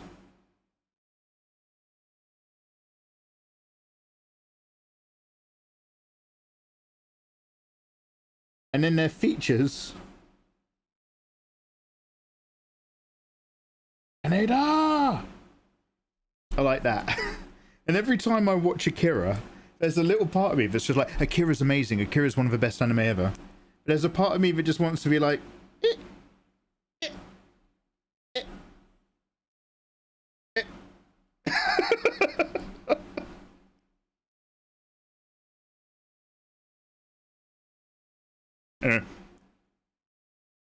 Drawing on a tablet looks fun. Less regrettable mistakes. Well, Annis, don't worry. You just regret those mistakes you make in real life. There's always self-loathing. As an artist, that never leaves, regardless of your tool of trade.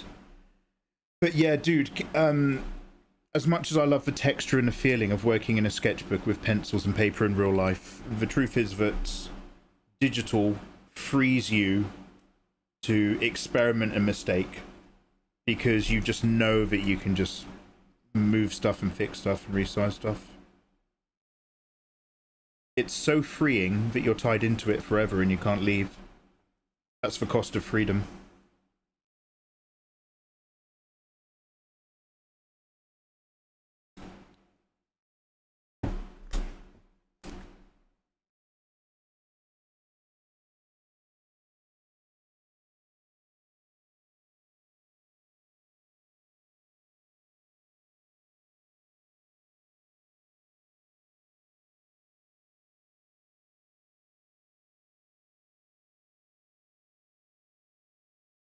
You have to be careful with how high you make the top of the hair fringe line when you've got a head that's already tilted back a bit.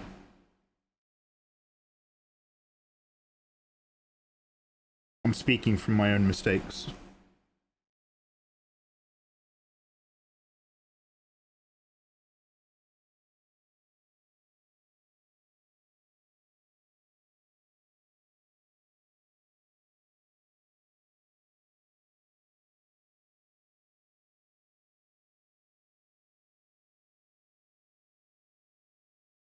You don't have to be an artist to regret your mistakes.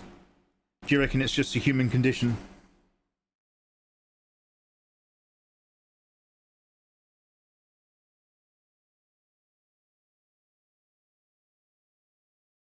Son, you have a condition.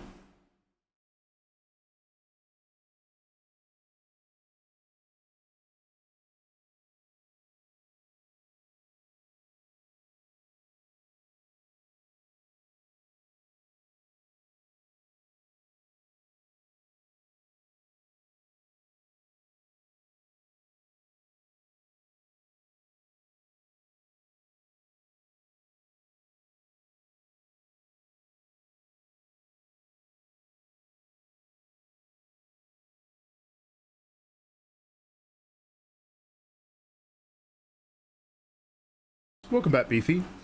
Yeah, we're about to wrap up, I think, for the night, mate. There's a rocket launch going on. I might watch it offline, but it's probably going to be a good little window to stop anyway. And then we're just going to come back and do more of this. Just more of me. Like, obviously, we've done very little over a very long amount of time today. But I'm not really worried about that because it is the initial push back into just doodling. And there's plenty of quick loosening up stuff you need to do to warm up in general. But that's not really what I'm doing right now. I'm really literally just forcing myself to experience drawing again after such a long thing. So just getting back into that little flow where I sit here and I kind of just really slowly milk it until there's a character is a nice pace for me if I'm not in a rush with a deadline. So I'm just using that sort of comfortable pace as my crutch, my little body pillow, to draw more. Yes, draw more than ever before. My God, Goldfinger, take it all back, you're a genius.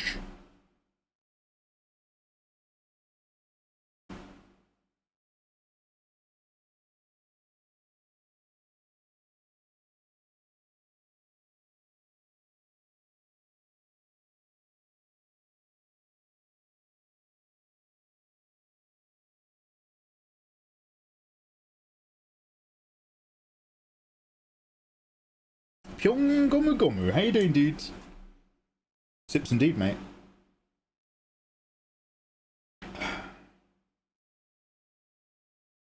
Tetsuo's mutation was so nightmare-inducing it haunted my childhood. Oh, damn, Skull Kid!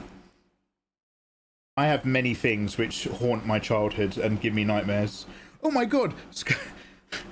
So thankfully it wasn't an art stream where we looked. But I got closure on something the other day, for those of you who weren't here. I remembered something from a Sinbad movie. And in my memory, it was just kind of slightly goofy and weird.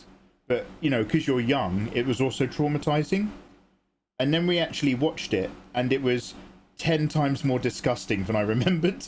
And I realized sometimes you don't always need to get closure on old memories. Because it was so grim. Does anybody remember the seagull foot? Oh shit, okay mate.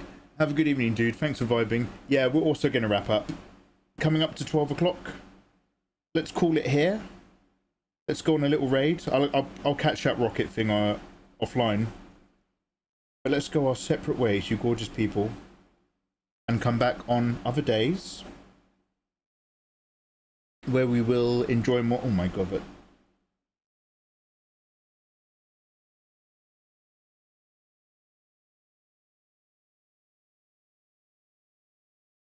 there we go. Jesus Christ, sorry. I don't know what was going on with that music, but I had enough of it. Guys, let's hang out. Do you guys want to hang out tomorrow? Well, I don't care. Because it's my stream and I'm calling the shots. Guys, we will hang out tomorrow, unless I change my mind. It's just going to be more of this. I need to get back to doing actual artwork I'm behind on. So we need to keep doing this so that I don't feel guilty. So today, this evening hasn't been such a guilty evening because we've actually done a step that I knew I had to fucking take, which was just squeeze out some artwork. So we'll continue on this sketchbook page. And in the meantime, I'm going to raid you wonderful people into somebody else's stream. Thank you so much for hanging out with me. It is a pleasure. If you're watching live on Kick or YouTube, come hang out tomorrow, vaguely similar times, evening UK. We might start a little bit earlier depending on the vibe and the temperature of my house. Feel free to hang out on Twitch if you prefer to hear music in the background when we work. But if you like it just like this over on YouTube, then it is lovely having you right where you are. Okay guys, take care. Let's draw some more waifus and become better illustrators together. And I'll see you soon. Take care guys. Bye.